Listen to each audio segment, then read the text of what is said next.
they are willing to.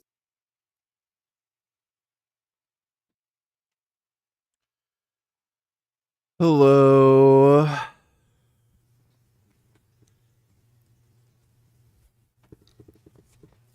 What in the hell?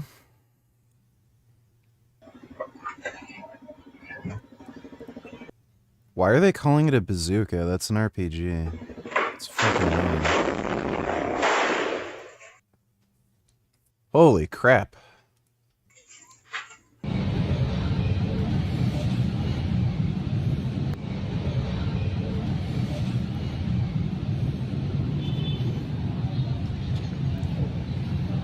The rocket actually hit the vehicle, and he was shot at, and apparently the guy was unharmed. That's unreal.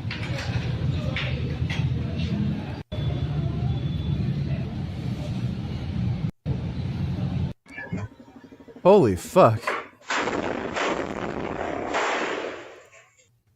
That's nutty.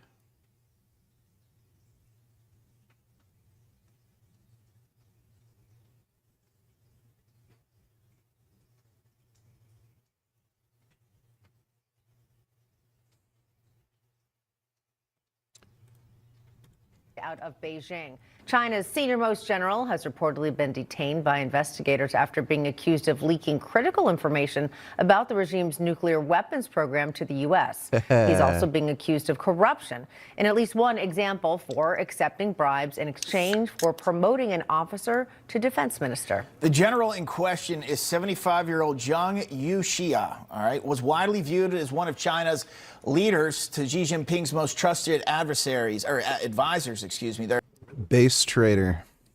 fathers. They fought side by side during the Chinese Civil War that saw Mao Zedong's communist forces seize power in 1949. He could now face the death penalty.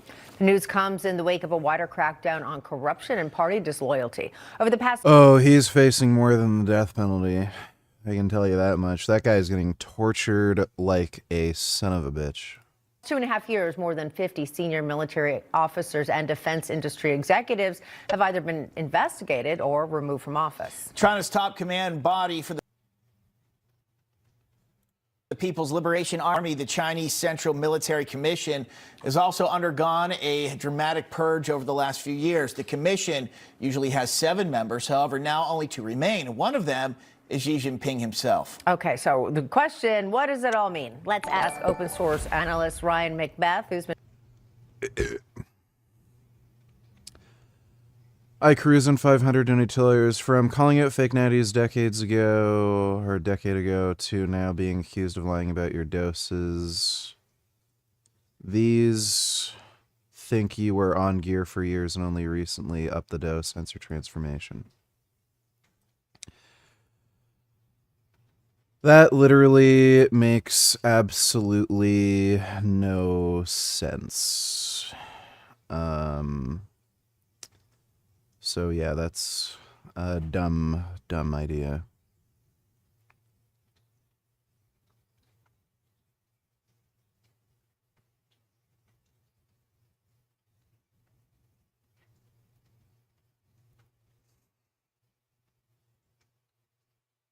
Where are people getting the idea that I'm running? Like, it's just so weird when I literally post on Instagram, so they're like, nobody has to like use their fucking dumb chimp brain to remember things. They can just go to my Instagram page, look at what I'm taking. It's just bizarre seeing people saying I'm on test propionate. Why the fuck would I take not only test prop, but 210 fucking milligrams of test prop? Why? Where did you get that idea? Like, are you stupid?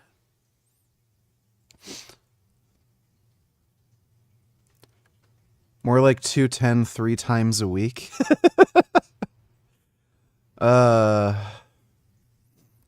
It's just so fucking hilarious.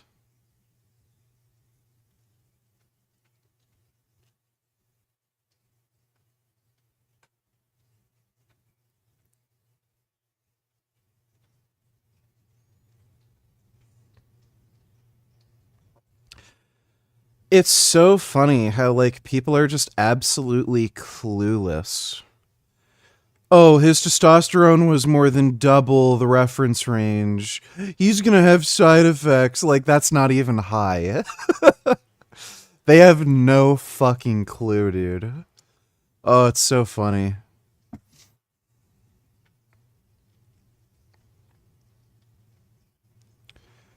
What a dumbass. Yeah, that's pretty funny. CTV senior political. That's actually hilarious. Thanks for the donation. I cruise on 500. Frank has uploaded a new vid. Let me take a look. Thanks for the donation, James. Yeah, this is gonna be dumb. All right, he's got a couple new shorts too. Marpy has a much higher chance to completely ruin your face than improve your aesthetics. And there's a few people on here, I think that guy Blython and a few other Marpy morons that have been corrupted by money promoting this ridiculous device. Do orthodontics, get double jaw surgery. This is not the solution. Marpy stands for Mini Screw Assisted Rapid Palate Expander. It's basically this. Yeah, that never went through any kind of medical testing, and it's a complete and utter fraud. It completely fucks up people's face and teeth. An evil device they screw into the top of your mouth, and it stretches your upper jaw. And anyone with an IQ above 80 might not want to stretch their face without doing the whole thing. Why would you want to increase the size of one part of your face without the rest? Why aren't you widening the lower jaw? Why aren't you widening this? It's going to be out of balance. And a quick Google search will prove that it doesn't do much for aesthetics. And I saw that. This doesn't look real. This doesn't look real. Are you kidding? No, Are you stupid. kidding? I hope that's not real. I'm assuming it is real. And this is a perfect example of Marpy making someone look like a Neanderthal clown. It's hilarious. You could see his lower jaw has reasonable teeth spacing and looks good, but then the upper jaw, what happened? This is proving my point. When I said, why would you want to expand one part of your face? It's going to put things out of balance. And I'm sure this guy was much better looking before.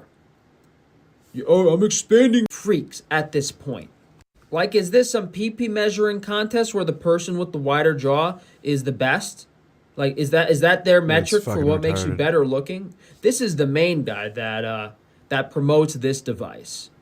And there's a few doctors that now have vested interest in making a lot of money off of Marpy. Work is by nutrition, and they won't admit. There aren't any doctors that make any money off Marpy. No doctors ever promoted that device. That thing was created by a literal fraudster. He had a number of other frauds that he was running, but that was one of his most recent ones. Where's my fucking money, motherfucker? The difference between Trax NYC and all of the other scammy jewelers in the Diamond District is that he pretends to be generous online. He plays the victim, but I did business with him a few years ago. It was a complete nightmare. It took months and months to get a custom piece, I guess, because I wasn't spending the Gig has no running water to shower, so Gig used the water in his espresso machine to scrub his pits and balls. You for real? That's terrible. that much money. And when I finally got the piece, it was completely wrong and double the spot value of gold. It was like an all gold piece, and his profit margin was like 100%. So I drove down to the city one day, and I wanted to spend more money, but this was kind of like a test. I was getting like a $5,000 piece for my birthday.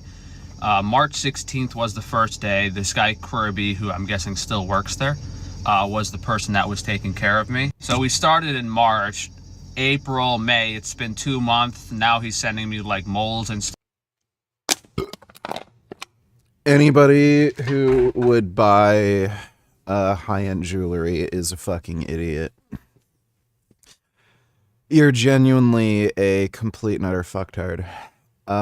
The metals and like gems or diamonds or whatever on their own are worth far, far less than the jewelry. Jewelry markup is ridiculous. So you're buying something at like a 3, 4, 5, 6, 8 times markup when the actual shit it's made out of it is far less. Like, it's just stupid. It's one of the worst investments you can possibly make. And on top of that,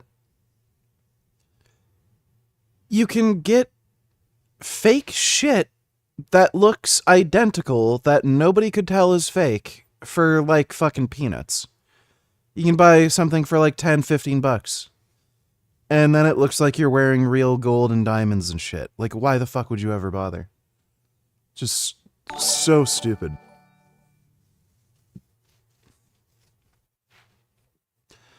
Dodo, $22, would you ever forgive him? Do you think he can come back?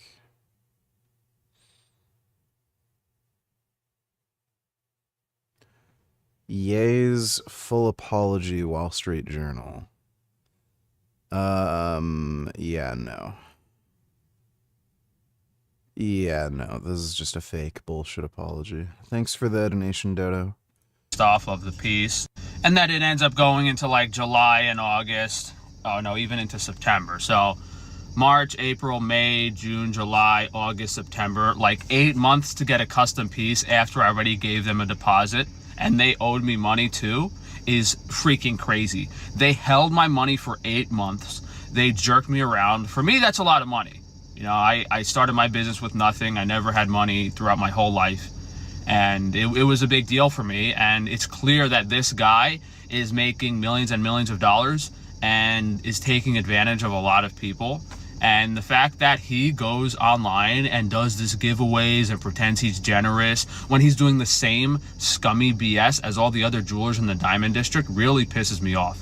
Because I see this guy on my For You page almost every single day, and all I think about is the horrendous experience I had with him and how I know he's making just as much money, if not more, than everyone else in that booth.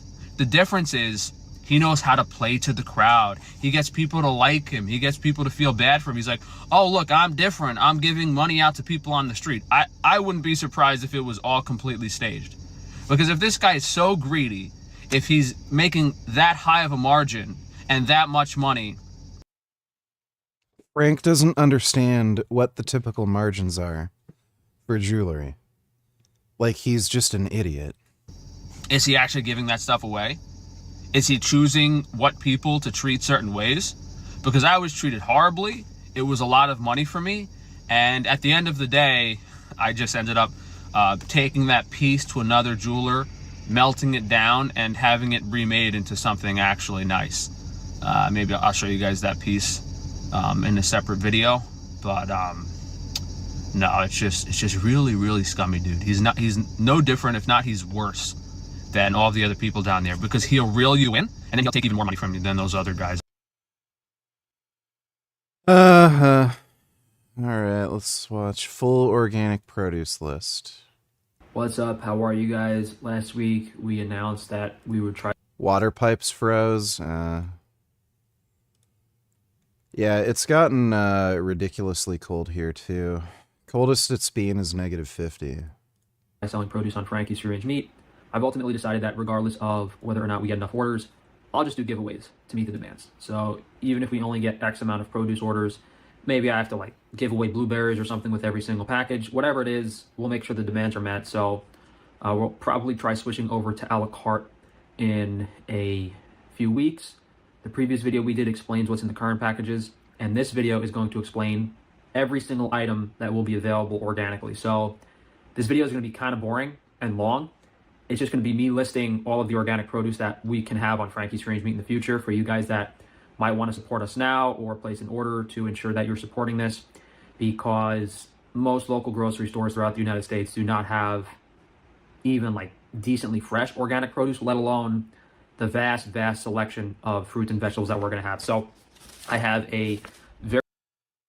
He literally showed what it is. It's everything you can get at a grocery store. Very long list in front of me. It's, I think it's 28 pages, but I forgot to print out the correct pages because not all of it's organic. Like 80% of it's Are organic. you retiring from YouTube? Yep. So as soon as I win the lottery, I'm retiring. Thanks for the donation, Ploppy Poopy. 20 pages of organic stuff. Oh, wait, did I just staple it twice on the wrong side? First item on the list is apples, and there's quite a large variety of organic apples.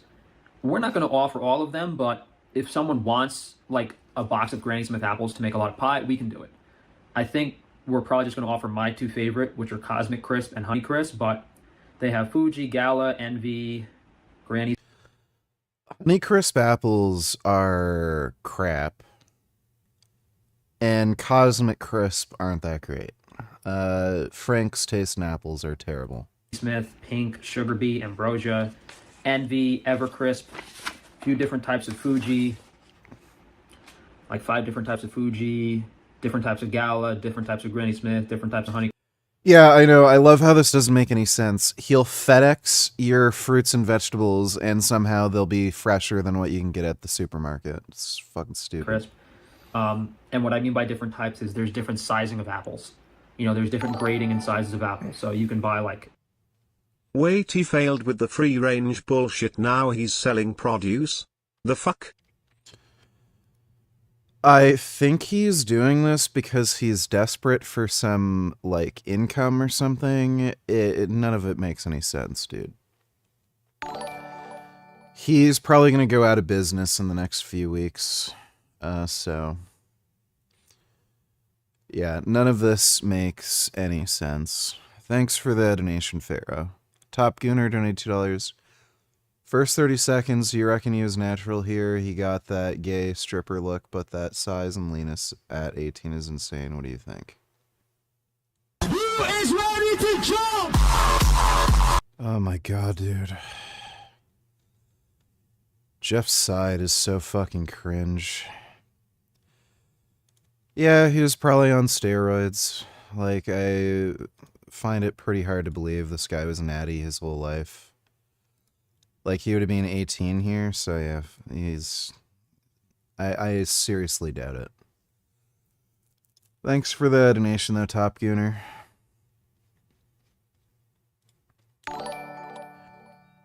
Dodo... let me see.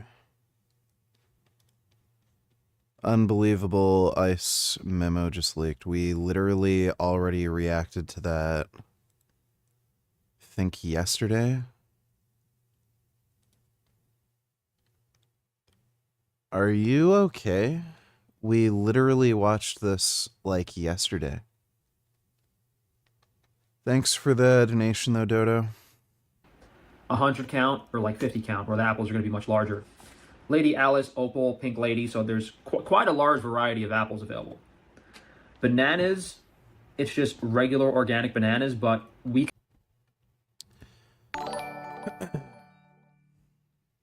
I don't know why these lefties want communism. It didn't work. When Gorbachev refused to violence to suppress dissent, the Soviet Union fell apart. And China learned a lesson from that and moved away from strict communism to being more capitalistic. It's a religious belief. The reason why communists still exist is because they have some fucking dumb religious belief where one day they won't have to work anymore, or at least not as hard, and they'll be given everything they want for free and la-di-da, you know. So that's all it is. These people are just, you know, crazy religious idiots. Thanks for the donation, G. We can buy different ripeness. So we can buy green, breaking, or yellow bananas. I'm assuming we're going to try the breaking bananas and the yellow bananas and see which ones we want to choose for long term. Berries, they have blackberries, blueberries, raspberries, and strawberries. For citrus, we have grapefruit, lemons, limes, mandarins. I love how he's like, oh, the selection will be way better than what you can get at the grocery store. Literally everything you can get at the grocery store. Like tiny oranges. Ploppy Poopy donated $3. I fucking hate the stupid ass music everybody plays. Yeah, that looks like a very nasty fall. It's crazy how these people do this shit without any helmet or protective gear. Stupid. Thanks for the donation, dude. A few different types of mandarins, including the organic cuties, which are a really cool product for your kids. Organic versions of the small little edible oranges, those are really nice. Blood oranges, navel oranges, caracara oranges, a few different types of navel, tangelos, and pomelos. I don't even know what tangelos are. Green and red organic grapes, nothing crazy there. For melons, they have mini watermelon and Kiwano horn melon. For pears, there's Andrew, Bosque, Prism, Red, Comus, Concord. There's like 7 different types of pears. It's pretty cool. I'll probably look each of those up and see which ones you want. Dude, pears suck. They're just shitty apples. Like, if you've ever wanted an apple that has less sweetness, doesn't taste as good, and has like a more gross, like soft texture, that's basically what a pear is. It's basically like a ghetto shitty apple. A few different types of avocados. Preconditioned, spring leaf, yeah, maybe they're different stages of ripeness. A few different types of kiwis. Guys, I said at the beginning, right? Everything I'm saying is organic. That's the point of this. Only organic produce. So a few different types of kiwis, mangoes, pineapples, pomegranate. Oh my god, is he just gonna fucking... Spring onions. When we made the steak sauce last time, we ran types of ginger, beach mushroom blend, a lot of different types. A few things here and there. He's literally listing off everything they're selling. Okay, great. Why even make the fucking video? Because it might just be a website thing. Like when we started selling certain grains and pictures of the different types of fruits and vegetables and stuff. For me, I mean, I have so many apples every day and I have a lot of starches and carbs. So the biggest things for me on this list are like I'm going to be able to have the freshest, highest quality apples every day, and maybe sweet potatoes as more of a starch selection sometimes. And then when I do want to make like my barley soup or different types of like meat preparations, I'll have a lot of herbs and vegetables to add flavor. That's the main purpose of vegetables to me, is to add variety, flavor, and fiber to the meal without adding anti-nutrients. You know, you're being very selective of the specific ones you pick out to make your diet as delicious as possible while still being healthy and optimal. I think the fruits are going to be big. I'm just, you know, I'm hoping that in the warmer months, fruit variety increases and the prices get better. I'm assuming there's more access to fruits in the warmer months. And because these pineapples aren't cheap. You know, I have to charge like $10 for a pineapple. Yeah, recommended standard retail price is pineapple, $10 each. It's not that cheap. But organic is never cheap. Yes, buy the same food for a higher price. That's what organic is. I don't know if you can grow pineapples in the Northeast or in certain colder climates. Like, hypothetically, if you bought like 1 or 2 pineapples every week and just replanted the stems in your backyard, I'm not actually sure if they'd grow up here. Obviously, in some of the warmer states in Florida and stuff, yeah, you could like... Dude, oh my god, Frank is such a fucking retard. He lives in fucking Pennsylvania. He's literally going through that crazy fucking blizzard that's, that's coming through. And then he's like, I don't know if you can grow pineapples here in Pennsylvania. This is where he lives. He's not sure if he can buy fucking... He's not sure if you can grow fucking pineapples where he lives. What a fucking idiot. When you buy organic vegetables, God. you could and fruits, you can save the seeds and plant them and eventually have your own garden. But it's not practical for a lot of people. Oh, he's so it's a trade-off. stupid. You're living and working in a That's higher populated area hilarious. that has winter, hopefully to make more money to be able to afford to buy this stuff instead of growing it yourself. But we have the produce packages available online right now. If you guys have like a special diet and you eat like, a case of potatoes every month, which Should do the pineapple diet like Cali Muscle. Didn't he have like an itchy butthole constantly from eating nothing but pineapple? I'd rather not. I might end up doing, like a case of apples every month. We could sell that too, like whole cases, maybe discount. And to be honest with you guys, I don't really want to do this.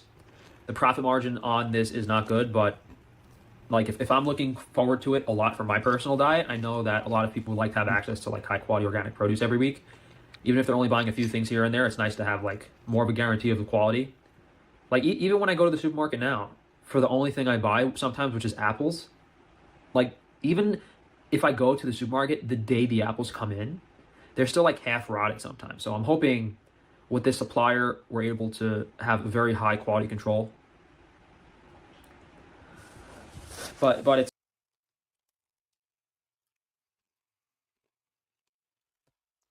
And there's the cat stepping on my keyboard. it's hard because like produce companies, especially in high volumes, they're not picking their blueberries like when they're ripe as possible. Like, yeah, you're getting fresh blueberries, right? I mean, if you picked blueberries when they were as ripe, Salt and vinegar potato chips are great. I fucking love them. It's just most brands, they're not vegan friendly. Really annoying. as possible and froze them, Oh my god, stop. Get out. Stop. those would be higher quality than fresh blueberries because of the ripeness factor. But we'll get into that another time.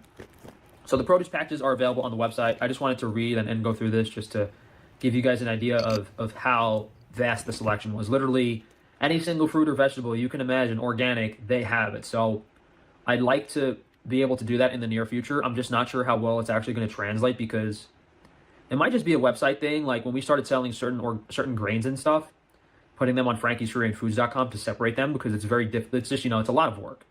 Like imagine if, and I'd like to do this, but I think we can, like if you have a foods order and a meat order, I want to start working towards being able to combine them. But like imagine if we had an order with like Frankie's Naturals, Organ Supplements, Wi-Fi Shielding, and Frankie's Free Range Meat all at once. It'd just be too much. And logistically, what I'd like to do in the future is basically 2 separate websites. It'll be like the food stuff, anything food related can be shipped together. And then like the supplements, Wi-Fi Shielding, and Frankie's Naturals will all be lumped together. We're planning on having that launched already, but with all my health issues and all the nonsense going on and people harassing me, the business stuff hasn't worked out perfectly. And if I did combine all those websites like that, it would be like a logistical nightmare, both to manage the websites and the orders and to have to fulfill them myself. So we just weren't ready to jump the gun and do that at this point, mainly to allow people to save on shipping. But thank you guys for joining me. I'm not sure if it's going to happen this week because of the storm, and I don't have an account set up with this produce supplier yet. So I don't know if we're actually going to be able to place an order this week and have it delivered this week.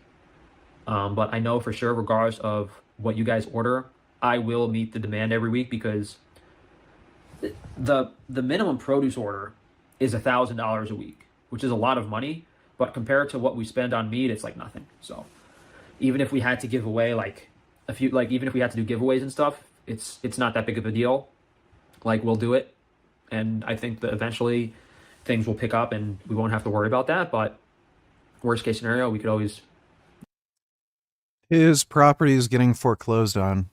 I don't know who is stupid enough to order anything from this jackass.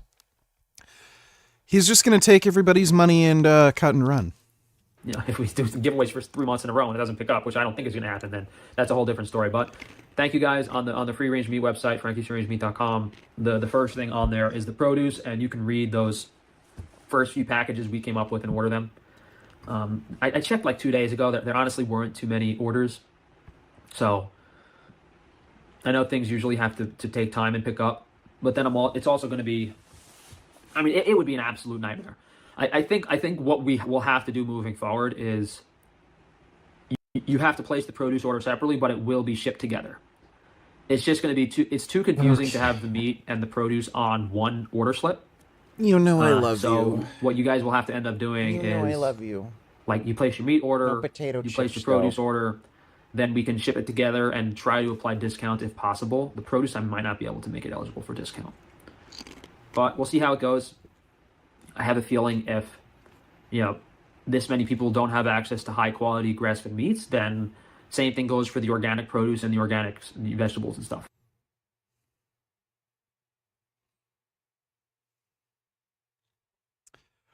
So Well, Highguard has been Frank is still stupid, but we already could have figured that. out for a few hours now. People have been waiting with bated breath to see how this game would perform, given the unusual circumstances surrounding it. The fact that it was announced at the Game Awards as the big finale, only for that to be like a huge marketing mistake, because we're talking about a brand new IP from a brand new studio tackling something that... Okay.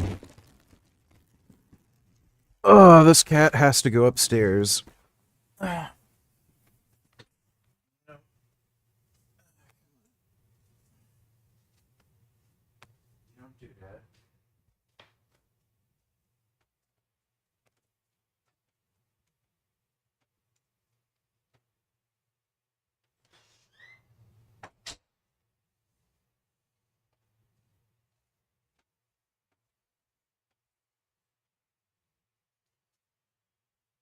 All right.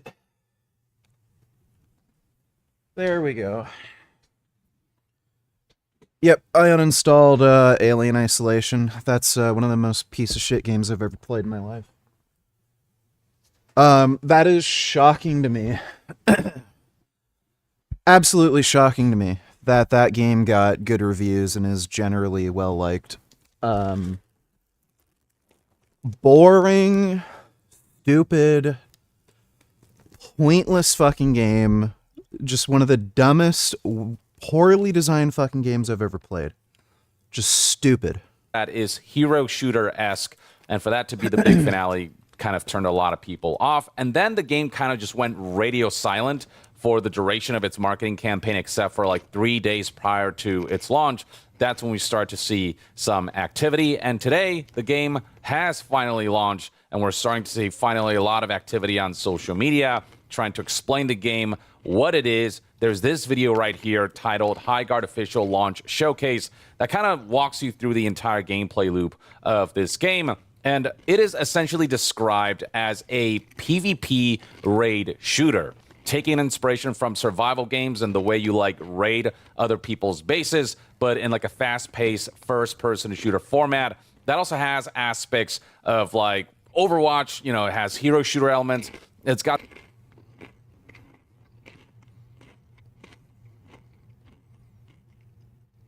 This is some of the dumbest shit I've ever fucking seen in my life.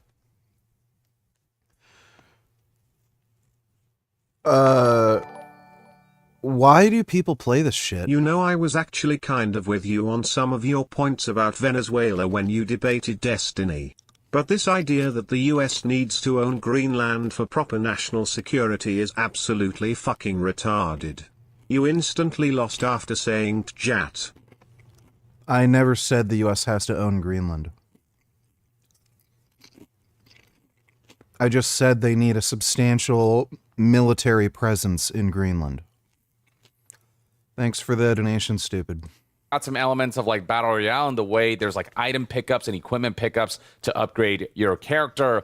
It's also got aspects of like Rainbow Six Siege with that attacker-defender gameplay loop. There's definitely some inspiration taken from like the MOBA genre and titles like Counter-Strike and Valorant, and like, you know, the way you have to like plant and defuse bombs as one of the methods to take down enemy bases. And, you know, you can tell where all of its individual components were taken from, but it's all combined in a way that tries to aim for a different kind of gameplay loop and gameplay experience. And we're here to analyze in this video how it's all been going so far. Now, do note that the game's only been out for a couple hours, and so the real test will be over the course of like a week or a month even. That's when we can get like a really full picture.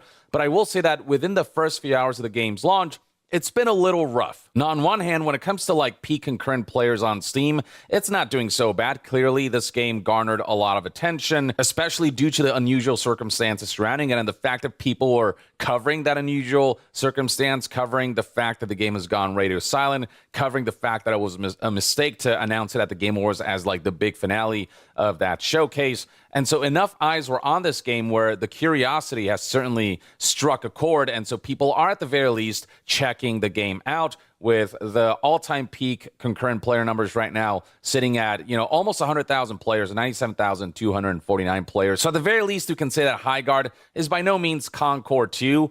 Concord was just such a Player numbers are going to fall off a fucking cliff in about 3 days. Disaster when it comes to how few people played it. Like, we're talking about a game that launched to roughly 2,500 players. Concord was a game you had to pay for.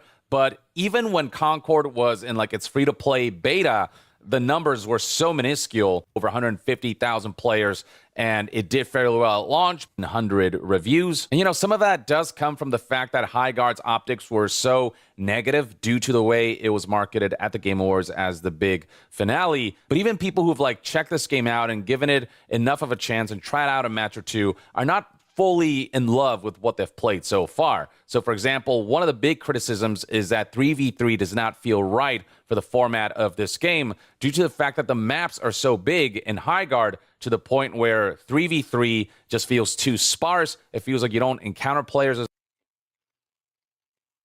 It's 3v3? Are they insane? often, with this reviewer believing that the size would fit better for 5v5 or 6v6. The guns feel nice to shoot, but feel uninspired. Audio is weird because people sound like they're above you when they're actually in front of you, and vice versa. The game needs serious work in order to be what it was hyped up to be.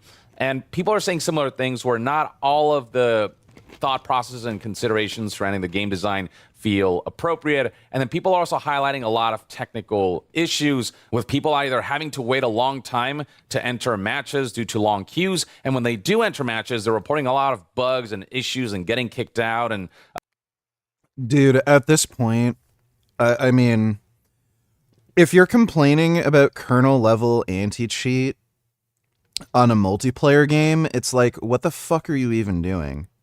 So you'd rather aimbotters and wall hackers and shit just ruin the fucking game? That's better than having kernel level anti-cheat? Like, stupid. Also, performance. Kiss, Marry, Kill. Anna Kasparian, Ms. Rachel and Code Pink Lady. I'd wipe them all out. Yeah, they'd just all be dead.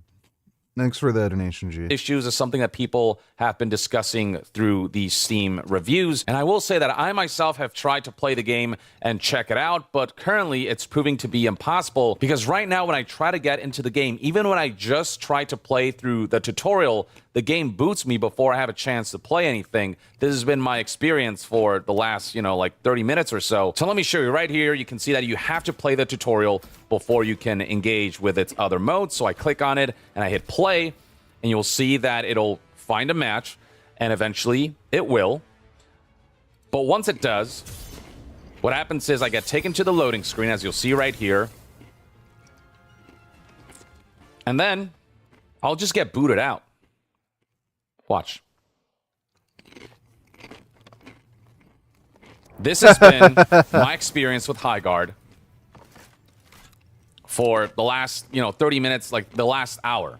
Like, I wanted to at least play a match before making this video, but I'm not capable of doing so. And looking through social media, I'm not the only one experiencing these issues. A lot of people are reporting that they're having trouble just playing the game at all. So technical mishaps at launch, definitely not helpful. That is absolutely fucking brilliant. It's so weird, game development. You'd think... How long have video games been a thing? I mean, since the fucking 1980s, at least. We're talking about modern games. You'd think there'd be, a fairly straightforward formula with how to make a game, moderately fun, somewhat entertaining, worthwhile to play. And you'd figure people would know how to program shit so it works properly. And then we have so much fucking trash slop that just isn't worth your fucking time and just doesn't work properly. Helping optics surrounding Highguard. And that's the risk you take when you don't do a beta test, when you don't allow people to check the title out prior to launch to work out the kinks. You know, the game is out fully. It is not advertised as a beta, and so people will treat it as such. And so that's not painting a great picture surrounding the title. On social media right now, you can see that people have been experiencing all kinds of technical issues like long queue times and error messages saying that there are not enough players, which means that a lot of players are having trouble connecting to the game, as well as errors like this one saying that there's an online error, your connection to HighGuard has been lost. A lot of server issues that are associated with games portfolio. Technically, the first video was invited back in the 70s.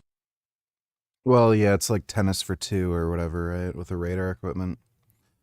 Thanks for the donation, Dodo. And result of an entropic, self-consuming industry. Here's someone else bullet pointing some of the issues that they had with the game, and it's a lot of these same issues that plenty of people are expressing, saying that, you know, just on a technical level, the game is rough at launch with constant crashes and bad optimization. And then from a game design standpoint, this individual feels as though 3v3 raids feel absolutely boring. The game really needed a mode with more players. And finally, endless, not enough players messages when queuing, so more technical issues that prevent people from even playing the game. Now, that's not to say that there isn't some positive reception out there, with people appreciating that HighGuard does try to, like, reinvent the wheel a little bit, where, yeah, they take components from all these other games, but they mix it all up together in this concoction that tries for something new, this, like, PvP raid thing that they're going for. This genre that does feel like a different take on some traditional gameplay loops or traditional gameplay elements that are combined to build something that does feel like it doesn't try to be like every other shooter. And for those media outlets and creators who did attend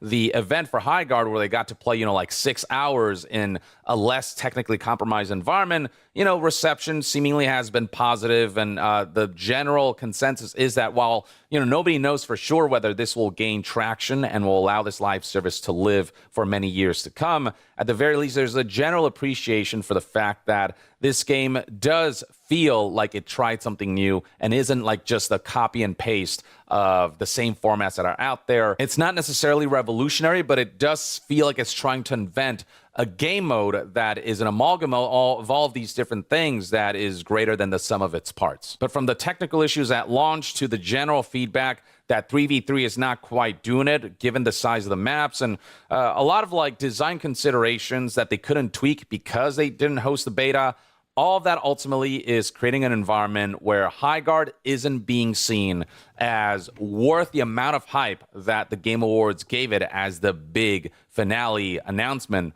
for that show, and the amount of hype that Jeff Keighley gave it through all the tweets that he... Dude, it's like some stupid, fucktard hero shooter dumb shit. Like, oh my god. How many of these have we had at this point? Like, anybody thought this would be any good?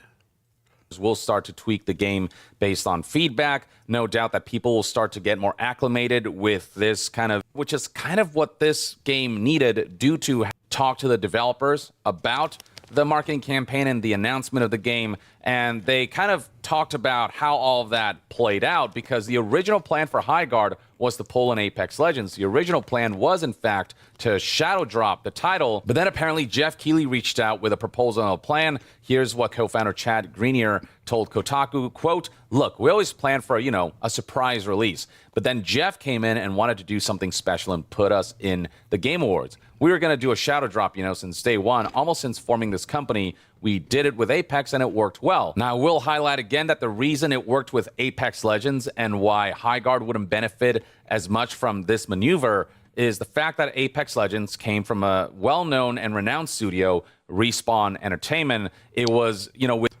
Apex Legends is fucking garbage. Overwatch is fucking garbage. Marvel Rivals is fucking garbage. All these games are fucking garbage. Within the Titanfall universe, so it had some brand recognition to it, and it really ran do something with it. So we rushed a trailer together. I wish the reception is that I don't think... Yeah, everyone's just a fucking idiot. Well, who would have figured? Political correspondent Mike LeCouture breaks down the boost and who benefits. Mike. Well, Sandy, after a week where the Prime Minister made headlines for a speech in Davos, Mark Carney was back in Ottawa looking to make some headway on domestic issues. So we're acting today. Choosing to be in a produce store instead of Parliament, Prime Minister Mark Carney announced new measures to tackle the affordability crisis. The Liberal government is renaming the GST credit the Canada Groceries and Essentials Benefit and raising it by 25% for 5 years. With an additional one-time payment this year, the average family of four will get nearly $2,000 in 2026 and $1,400 each of the following years. The measure is expected to help 12 million low-income Canadians. On average, these payments make up for the higher level of food prices since the pandemic. Carney also laid out a new national food security strategy to strengthen domestic food production and improve access to nutritious food. The GST measures aren't new, according to the Conservatives. Today's announcement is a recycled Trudeau-era policy. It will not permanently provide relief. It is a temporary measure. The focus on pocketbook issues is a clear response to the #1 concern of Canadians, according to this pollster. That's going to be the battleground for the next federal election, and it's going to be the key way that Canadians judge. Dear God, we need the Conservatives in office so bad, dude. Both Mark Carney and Pierre Poilievre. With a campaign-style announcement today, it had some wondering if Canadians could be headed to the polls this spring. Oh, hey, I think that's Farm Boy. I think I know what exact store that is. I'm pretty sure that's Farm Boy. Of course we're not. We're not. We're focused. I'm pretty sure I've been in that exact store before. Yeah, I'm pretty sure I've literally been in that exact store. Announcement today, it had some wondering would the GS get into the hands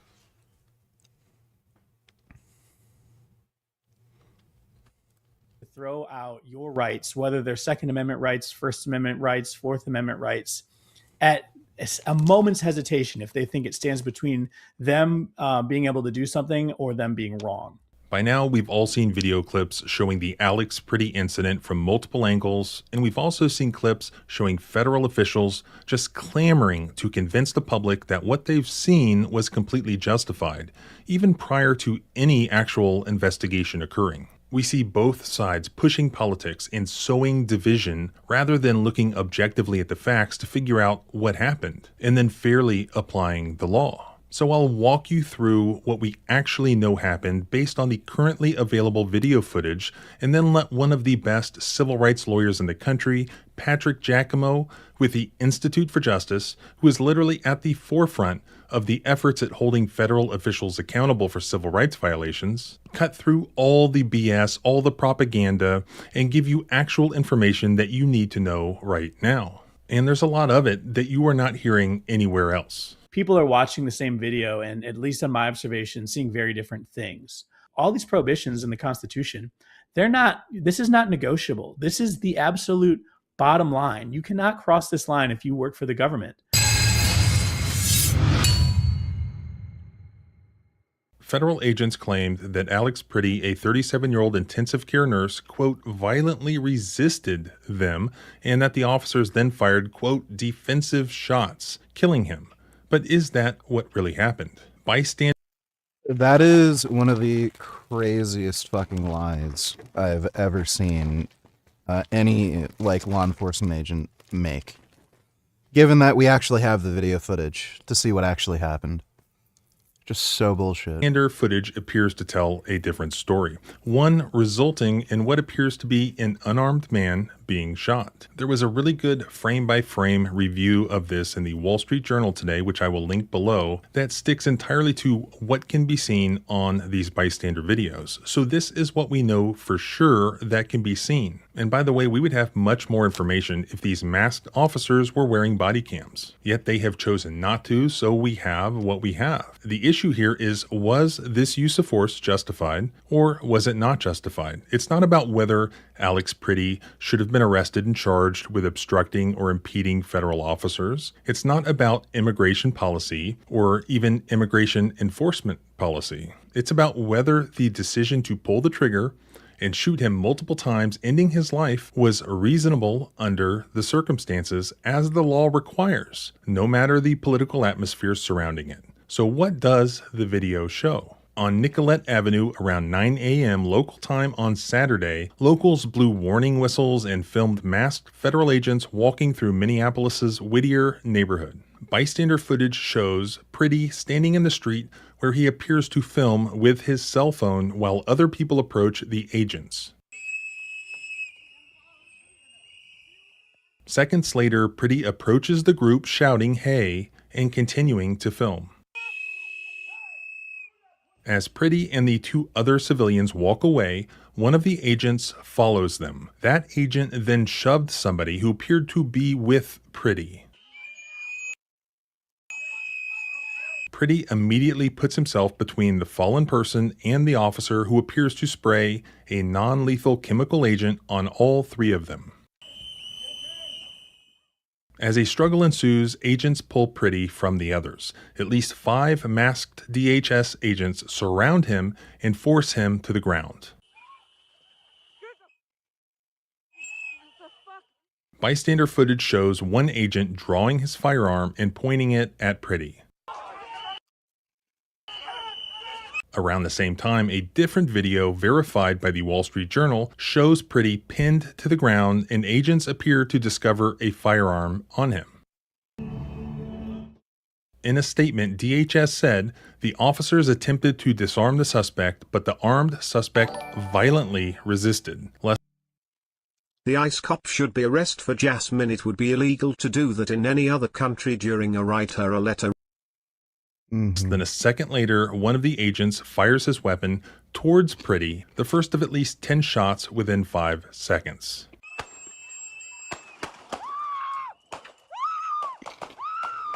As shots are fired, bystander footage shows another officer raising his firearm. A preliminary analysis of the video's audio by the Wall Street Journal suggested that a total of 10 shots were fired from a single semi-automatic firearm, according to Robert Marr, a forensic audio analyst at Montana State University. About a minute after the shooting, bystander footage shows officers shouting, "Where is the gun?" as they attempt to apply first aid to Pretty.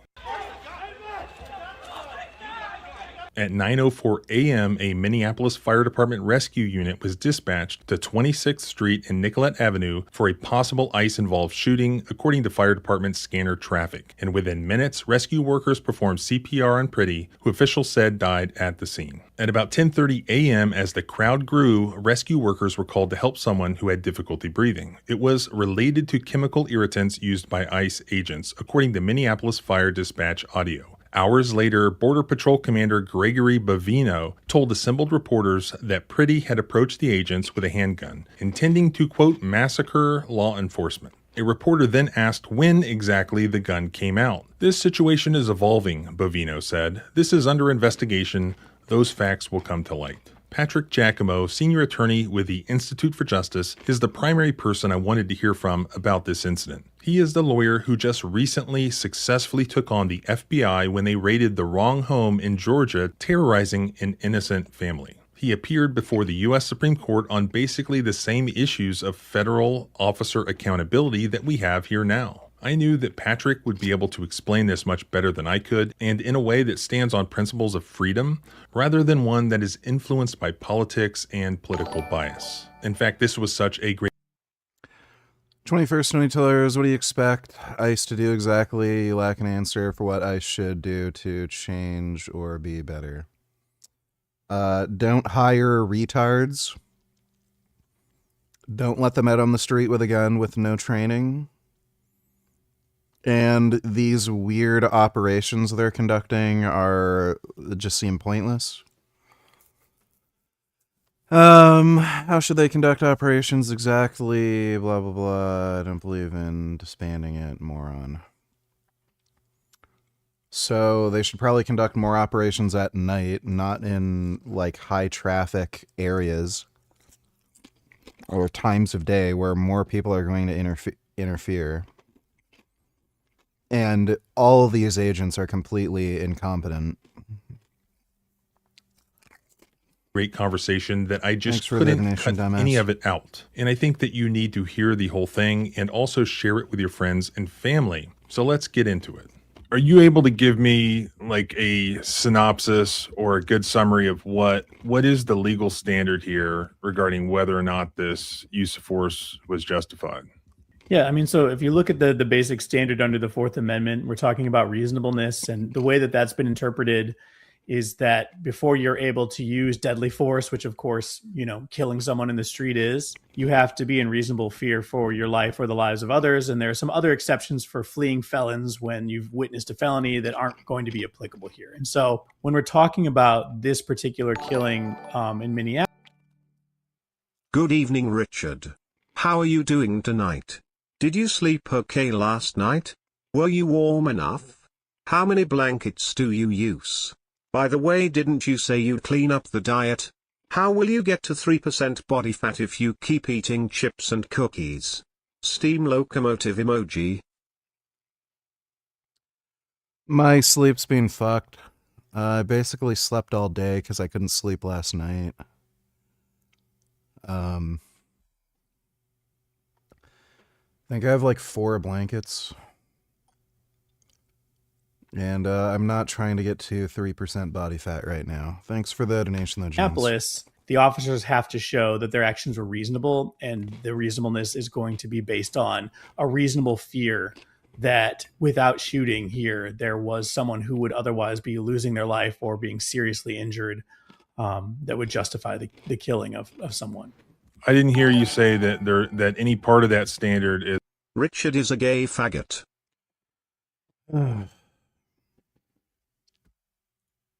I've heard you say that acne is just an autoimmune response. Acne is absolutely autoimmune. I would It's not autoimmune. say it's not that your face isn't clean enough. Right. Right? Right. I do skincare like 3 times a day. I feel like I'm a very healthy individual, but I'm probably eating closer to like a paleo organic diet currently. Right. I've been trying to incorporate more meat and organs here and there, but yeah, I'm really interested to pick your brain about acne. And this is exactly what I'm thinking about. Someone like you is someone that I hope the content will reach, because the idea is, okay, maybe there's some vegetables in your diet or something that you're not aware of that's triggering your autoimmune response. And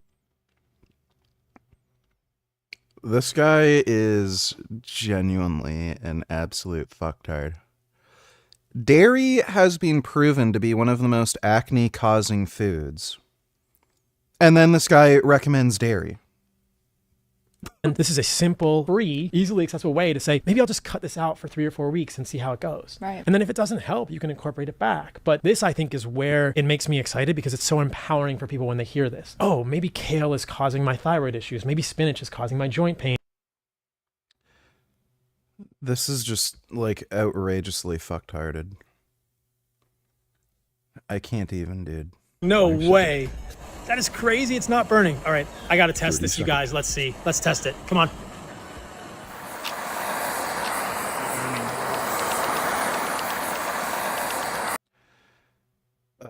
You realize it's like a black cookie? Like, what does he mean it's not burning? It's obviously burning. What the heck? That took so long to burn that? I mean, eventually it burns, but that's crazy. So a post on this. Why don't you try burning your swimming pool and see what happens? Maybe there's some like weird chemical they put in the water that stops it from burning. Got fact checked and people said it didn't burn because of the sugars, and it takes a while for the sugar Sugar does burn. to caramelize. If I did this to real food, it would burn instantly. You guys know that if I did this to a Bananas aren't black. steak or milk or Get golden Oreos and do that to the golden Oreos and watch what fucking happens. Like, oh my god, dude. This... We need to have a hard reset for humanity. mouthwash is good for is cleaning your toilets. Whatever you do not use mouthwash in your mouth. Multiple studies have shown significant health issues in humans using mouthwash daily. No. Increased blood pressure and increased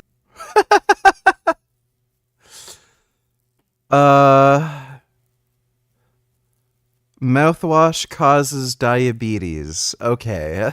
rate of diabetes in observational studies, decreased athletic performance, decreased gains in the gym. This is just so retarded. Decreased VO2 max, that's a measure of how much oxygen you can use, your oxygen aerobic capacity. All of these things happen when you use mouthwash because it kills all the bacteria in your mouth, which produce nitric oxide, compound essential for vasodilatation.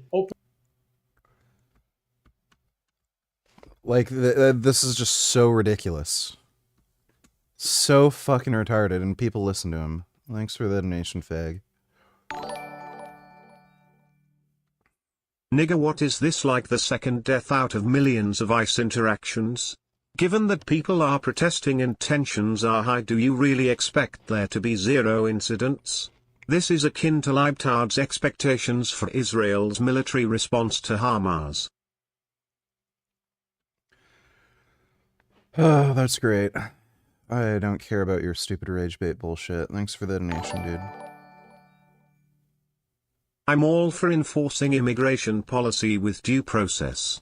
Not this BS. And it absolutely baffles me how the right is justifying this, saying he shouldn't have had a firearm.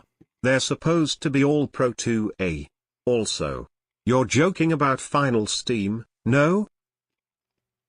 Yes, it's a joke. Yeah. Apparently they're pro 2A unless they have a political disagreement with you or you're doing something that they don't like. Like, again, that bootlicking fucktard, Colin Noir, made that stupid fucking video lying about that woman who got shot by ICE. Where is he now? What's his justification for this shooting? You don't hear a peep from him. Because, again, the only thing he'd be able to say is, oh, well, why did he bring a gun to a protest? Well, so he'd have to say, oh, well, maybe the Second Amendment shouldn't, exist, and we should take away, your right to carry a firearm. So, like, it's just, these people are just ideologues. They are just supporting violence against people with differing political beliefs. That's all it is. Thanks for that donation, Masashi Blade. 21st $20. I honestly think you're being incredibly ignorant to the task ICE has given their finite resources. They do not have finite resources. They have a ridiculous amount of funding and the political environment, and expecting them to have zero mishaps. Yeah, buddy, if I were to just take a knife and stab a baby, you can't just say, well, you can't expect somebody to be perfect. Obviously, throughout the course of somebody's life, they're going to make some mistake. It's just fucking stupid what you're saying. Not saying the shooting was justified, but it doesn't mean ICE needs to change. It clearly means ICE needs to change. You're an idiot. Thanks for the donation, stupid. Do you think if humans became robots it would be a much better existence for us? I don't know, maybe. Thanks for the donation, Rick.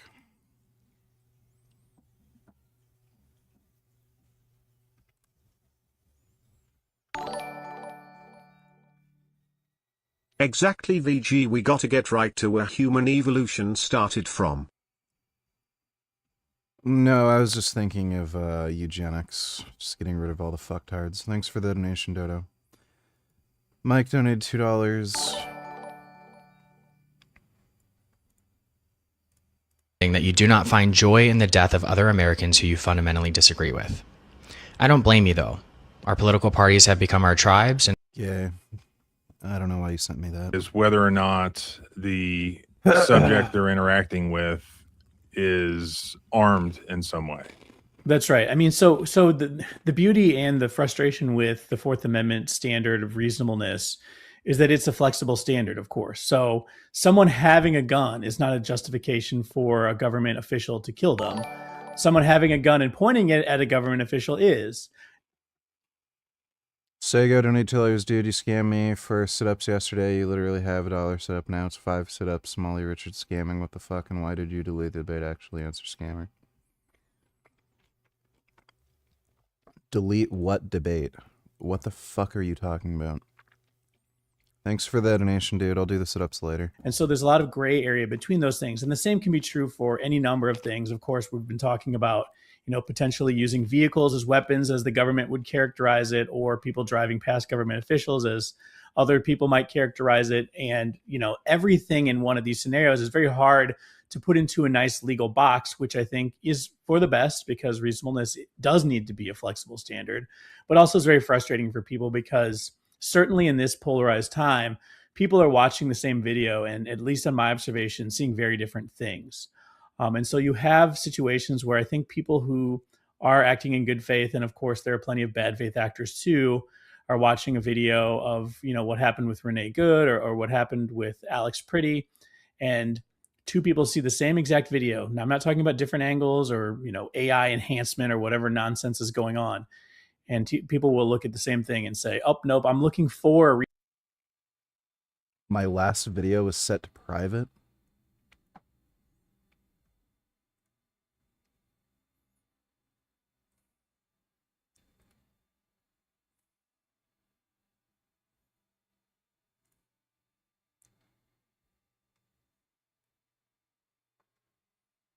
No, stupid. It's just blocked, and that wasn't the debate. Sengoku donated $2. Let me see.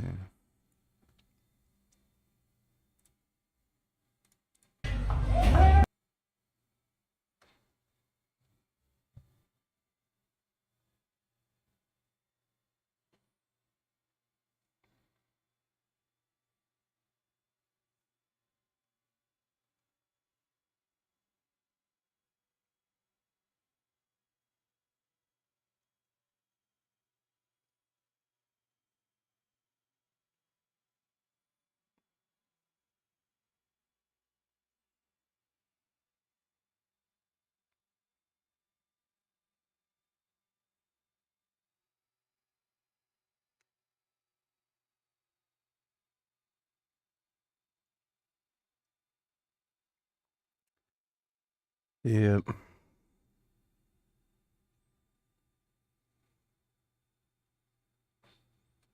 There's some dumb shit. Why didn't he, oh my god. Does this chick look 25 to you? No. I feel like every single person my age is getting lip filler, Botox, jaw reconstruction. Yeah, she looks way fucking older. Boob job, nose job, which there's nothing inherently wrong with that. That's not what I'm saying. I would have guessed 40. However, as a 25-year-old, I do have 3 very prominent lines on my forehead that I feel like other 25-year-olds aren't. Yeah, she looks like she's 40.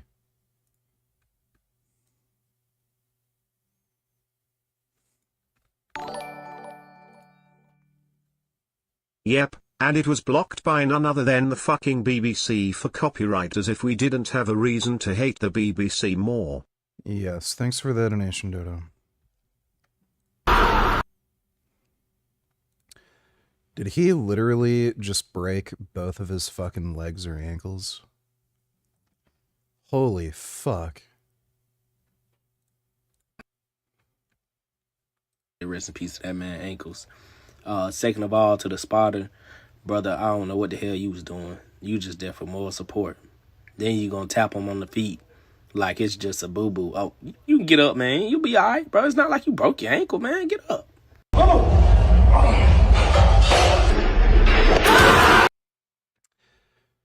That is a crazy injury.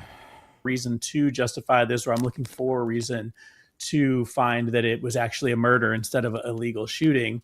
And that's, I think, where a lot of the division lies right now. Well, fortunately, there are multiple angles of the shooting that occurred. Based on your observation on what you see in those videos, what is your conclusion as far as what happened?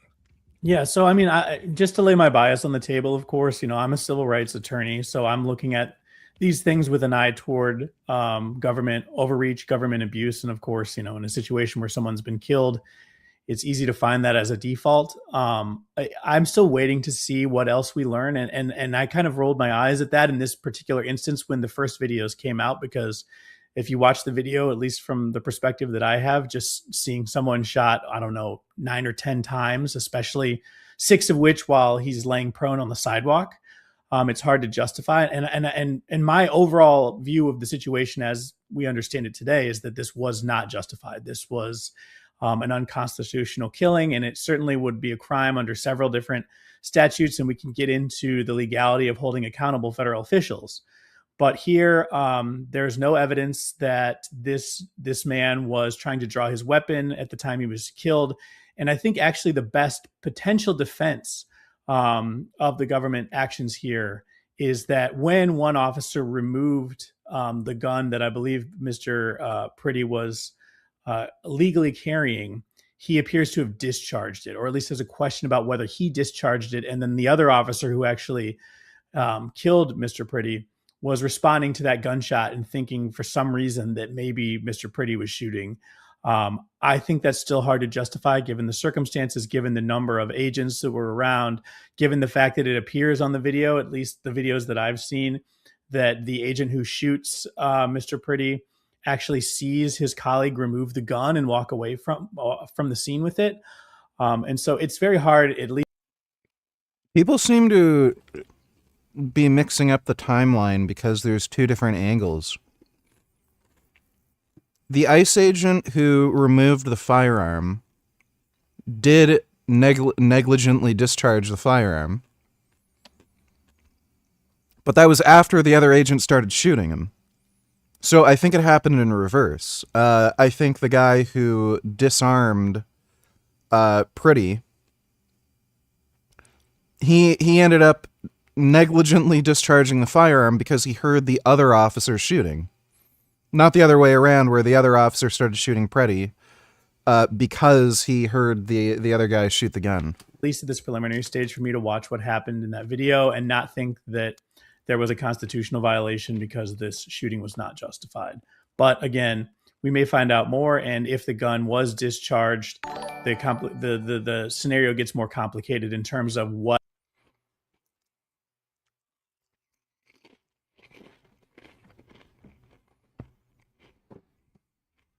Sengoku donated $2. Let me see.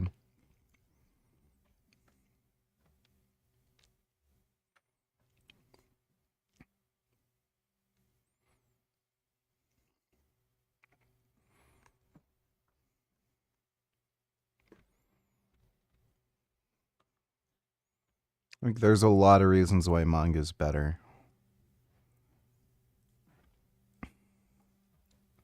But yeah, it's obviously better.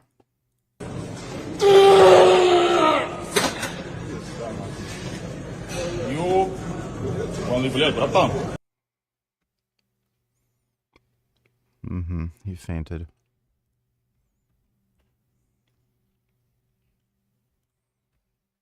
I actually couldn't believe the stat.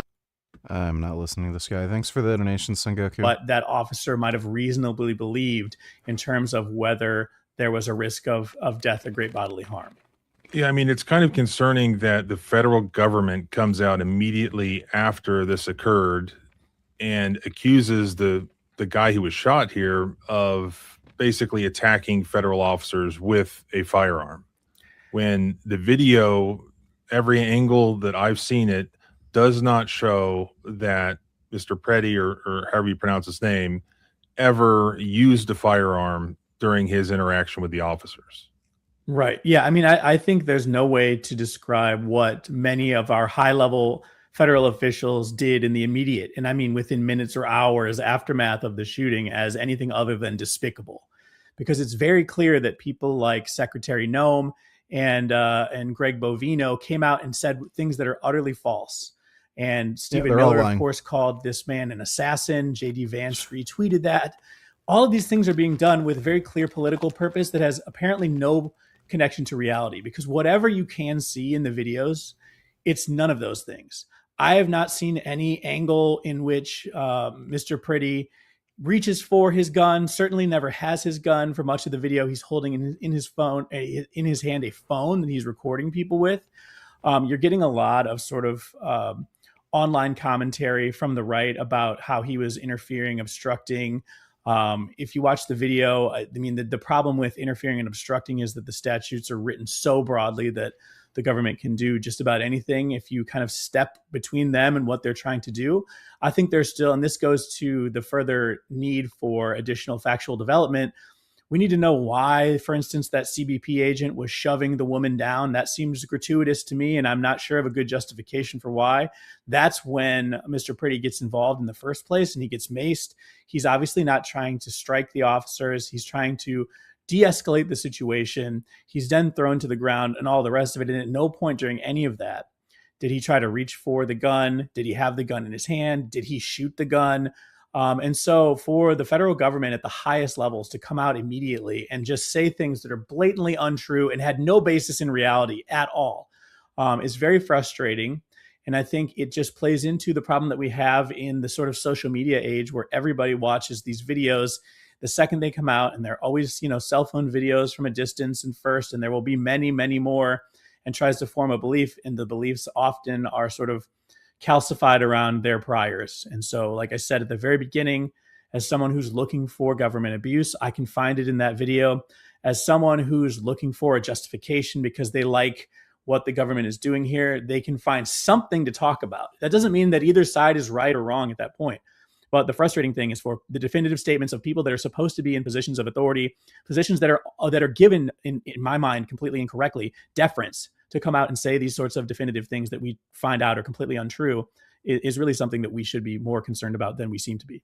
Yeah, I mean, the scenario where somebody actually brandishes a gun or pulls out a gun, threatens to shoot, or does shoot at police officers is very different than if somebody is just filming and shouting at police officers and just happens to be armed with a gun that was never taken out of the holster. Right. And I think another frustrating thing about, this is an example of something we've been seeing with this muscular federal presence in the immigration space is that we'll see these conversations about what happened. And if the person who's justifying the shooting is pressed and they have to give up ground, they just keep retreating and never admitting that, okay, maybe you have a good point. Maybe there's something here and we should give this more considered idea than just saying, nope, it's definitely justified and let me come up with 6 reasons. And I think another example of how far gone that is in the hours after this shooting, you went from seeing these federal officials come out and say things that are completely untrue about this man being an assassin or some sort of Marxist hitman or whatever it is. And then once all of that was slowly but surely disproven, and the question of what happened became much more one of, well, maybe they just screwed up and there's some sort of explanation of, well, it was a huge mistake. They say instead, they make these pronouncements like that U.S. attorney from California of, oh, actually, you should never bring a gun to a protest. So it's really your fault. If you have a gun anywhere within eyeshot of a government official, it's your fault if they kill you. And not only. Yep. Second Amendment doesn't apply, apparently. Does that sort of show their inflexibility in being willing to admit that a mistake may have occurred or that this was an unjustified killing, but it goes to show you that they are willing to throw out your rights, whether they're Second Amendment rights, First Amendment rights, Fourth Amendment rights, at a moment's hesitation if they think it stands between them being able to do something or them being wrong. I mean, how many opinions would be different here if instead of an ICE agent that were an ATF agent at a Second Amendment march or protest where a Second Amendment supporter who's armed but not otherwise threatening the officer with a firearm, just holding a cell phone, even shouting at the officer, even blowing a whistle. Under the same circumstances, just many people who support this past shooting would not support the same exact factual scenario with an ATF officer and then a victim they sympathize with as opposed to one they do not sympathize with? Yeah, and that's the greatest frustration for me or anyone who sort of takes a principled approach to the Constitution. There are people, I think, who are strong Second Amendment supporters who themselves do not like guns or want guns or own guns. And, we need to look to those people in these times. And the same can be true about the First Amendment. There are going to be, atheists, of course, who will support the right for people to worship and things like that. And those are the folks that tend to sort of hold the torch in these dark times, because I've been saying this since before this happened. In the waning days of the Biden administration, the ATF changed some of its regulations on firearm sales and transfers. And based on those changed regulations, then executed an early morning raid at the house of a man named Brian Malinowski, who was the director of the Little Rock Airport. And those agents shot and killed Mr. Malinowski in his house because he thought that he was being robbed or otherwise attacked by unknown people in the dark. And that was because he had been exercising his Second Amendment right by keeping arms, and the government decided that it wanted to make some strange example out of him because of this changed regulation, and they went in his house and they killed him. And this was a huge cause celeb for the right. People like Tom Cotton and Josh Hawley and Jim Jordan were up in arms, rightly so, about this. And it was very frustrating to watch because there was a hearing that was held by Congress, and it was opposed by a bunch of Democrats at the time. And Stacey Plaskett, I think, was chairing it from the Democrats. And she was shouting about how outrageous it was that this hearing would be held the week after Police Week because it belittled the actions of our brave men and women in law enforcement. And it was kind of in that moment, before seeing what we've seen now, the sort of bizarre world experience as someone who deals with, government abuse and police issues in particular, to watch Democrats use the same lines. Yeah. Donate $2. Let me see.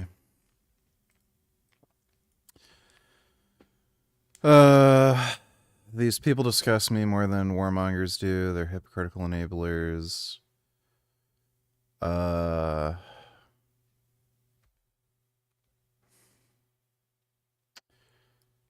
Yeah. All right. Well, these people are just crazy. This is the clearest footage. Well, this is AI touch-up, right? Yeah, gun removed. So, I think I'm right about this.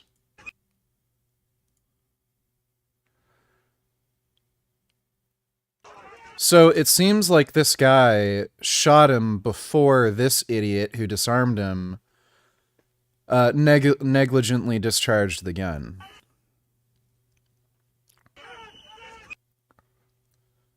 So, yeah, I think this guy shot him, and then this guy got spooked by the gunshot, and then accidentally shot the gun that he took from that guy, Alex Preddy. Who was the most annoying and insane person to ever donate to you? Was it the guy who would spam your stream with burp stonos? What the fuck was that guy doing?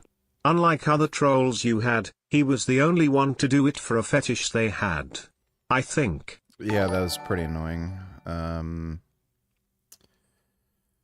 Yeah, he's got to be at least one of the most annoying. Thanks for that donation, G.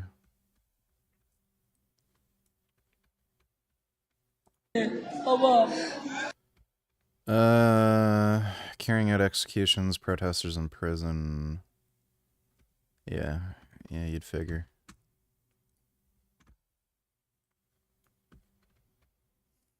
Okay, but I'm hot.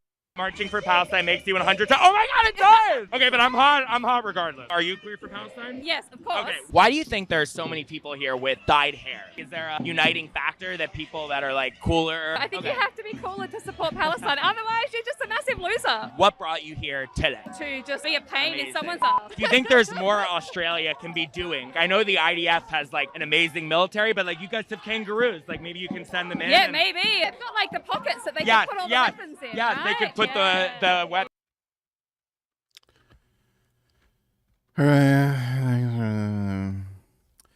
Pickled Asparagus Boy, don't need to tell you. Did you see the video where Mike Tyson thought Hezbollah was a toddler? Yeah, I saw. Hezbollah. The short guy. The short guy. Is that a real video when you cradling him? Is it like, Yeah, you know. Did you know he was... There was a baby. That's how I am with children. Yeah. I'm hugging on this guy. Yeah, that's hilarious. I didn't realize he was an adult. Yeah, how can I help you? Hello? Yeah, how can I help you? Yeah, I don't like those prank calls. Thanks for the donation, dude. That Republicans, would normally use if you want to look at this through that partisan lens. But it was a real learning experience, and now we're seeing the roles reverse again. And so when you say, how can people think this way? Because imagine the ATF. So yeah, of course that's wrong and it's ridiculous. But they don't even have to imagine it. I can send you a news article about Brian Malinowski being shot in his house by the ATF, and I don't understand either why people can't so easily see that what they're doing here is building weapons that their enemies will use against them. What about the fact that people say, yeah, but this is different because these people are going out and they're actively trying to obstruct federal officers? I mean, they're not just protesting, they're physically obstructing federal officers, and they're doing that armed, and that's different. I mean, what's your response to that? Yeah, so I mean, obviously the law is the law in terms of obstruction and interference with law enforcement, whether it's state or federal. There is nothing cool about supporting Palestine. Yeah, you're literally just beta male faggot if you support Palestine. Thanks for the donation, Dodo. And you definitely don't have any sort of right to use a gun to interfere or obstruct. That being said, having a gun while you're out in public, while you're out protesting, is itself not anything inherently wrong and is something that's protected by our Second Amendment. And of course, it has to be. And so I think when you hear these sorts of statements, and this is true with many of these things, there's something to it from a legal perspective. But people are throwing these things around because they see them as an easy way out of addressing a harder problem, which is, of course, if someone comes out on the street and points a gun at a CBP agent and gets shot, he's not had his Second Amendment rights violated. But when someone comes out and, like you said, shouts at or films a CBP agent, which of course are things both protected by the First Amendment as well, and then they're killed, and the after the fact justification is, oh, well, while we were doing this, we found a gun, and that justified to some degree or another our decision to kill this person, then that implicates the Second Amendment too. And so to the point you made, we would not have seen this sort of, at least from the partisan battle lines that we see today, this sort of argumentation being made when, for instance, people with AR-15s were standing out in front of the Michigan State Capitol when Gretchen Whitmer was imposing, very questionable COVID restrictions. That is protected by the Second Amendment. So would this be protected by the Second Amendment? We've seen several videos now of people in Minneapolis simply standing outside open carrying firearms, and people on the right highlighting that as some sort of horrible, egregious, illegal thing when, to your point, if they had been protesting something else, the same people would be staunchly defending their right to do so, and correctly. To me, the scariest part of this whole thing is the fact that these are federal officers wearing masks. We don't know who they are. Their employer clearly doesn't care to actually investigate things that they do to people. So what else can be done? These are federal officers, and as we've discussed before, it's pretty much impossible to sue them. Even if we find a new video that shows undisputedly that it was an unjustified shooting, the family still likely could not successfully sue the shooter or shooters because they're acting on behalf of the federal government. Could you go into that some and the fact that they're operating with a total, yeah, dude, especially considering you have this situation where they're federal agents and they pretty much have absolute immunity. You'd think everyone would be a lot more cautious with, what they permit these people to do, like, oh, well, let me look into what they actually did and see if it's justified before I start defending federal agents that can murder with impunity. But no, just bootlicking fucktards. Dodo donate $2. This is cringe. She's trying to be like Mom Donnie and do the social media TikTok thing because people like that because they're retarded. Who knows? Just push it out of the way. Okay, see what I'm doing here? No strain on the back from doing that. Now when it gets a lot heavier, you're gonna have to do a little bit more, but don't lift much. Just do it in smaller bits, okay? Little bits. You can do this. Don't do a big pile and fill this up because that can lead to a heart attack. You don't want that. Ugh, it's fucking cringe. Of his waistband, I have his arm, his hand. My colleagues burst in from the side, and I'm just sitting on him. I have him pinned down on the floor, and I'm sitting on his chest. In the meantime, he's just like, Allahu Akbar, Allahu Akbar. And so my liaison partners gave him a shot of Demerol and knocked him out. We put him on a gurney and covered him up like he was dead. And we put him in the service elevator, took him down, put him in an ambulance, and we took him to Intelligence Service Headquarters. He woke up 2 hours later, tied to a chair. I said, we can do it the easy way, we can do it the hard way. It's totally up to you. We know who you are. He was the leader of that country's Hezbollah wing. I said, we want all the weapons, all of them. We know that you're the keeper of the weapons. He's like, F you. So I said to liaison, we should just break into his house. I mean, there's a good chance all these weapons are just in his house. And they said, we can't. He's got a live-in maid, and she doesn't know anything, and she never ever leaves the house. And I said, okay, well, let's just declare a gas leak in the neighborhood, and then we'll evacuate the cul-de-sac. And then we'll just go in, bring a locks and picks team in and just pick the lock. They said, no, we can't do that. We don't have We don't have gas lines in this country. We use propane. Bring a propane truck. We'll leak the propane. Then we'll declare the emergency. The fire department comes. They evacuate all of the 6 houses. We break into his house and we find a safe, like a double-sized gun safe. It was enormous, the biggest gun safe I've ever seen. The weapons have to be in there. So we bring the locks and picks team in, and they've got, the stethoscope on, and they're doing the tumbler, and they crack the safe. They open it, and it's empty, except for this handwritten, like childlike handwritten map. So we get in these 2 Jeeps, we drive south, as the map tells us to do. We get out where it tells us to get out, and we found this bunker full to the ceiling with every weapon they had, landmines, hand grenades, rocket-propelled grenades, everything they had. We completely put Hezbollah out of business in that country. And as it turns out, he's still in prison 25 years later. Nice. It's one thing to say, all right, they're enforcing the law. We don't armchair quarterback decisions by law enforcement officers that have to be made very, very quickly, split-second decisions and all that. We can't always judge them in 2020 hindsight. I mean, it's one thing to acknowledge that, but it's another thing to say we're not going to judge them in any way at all.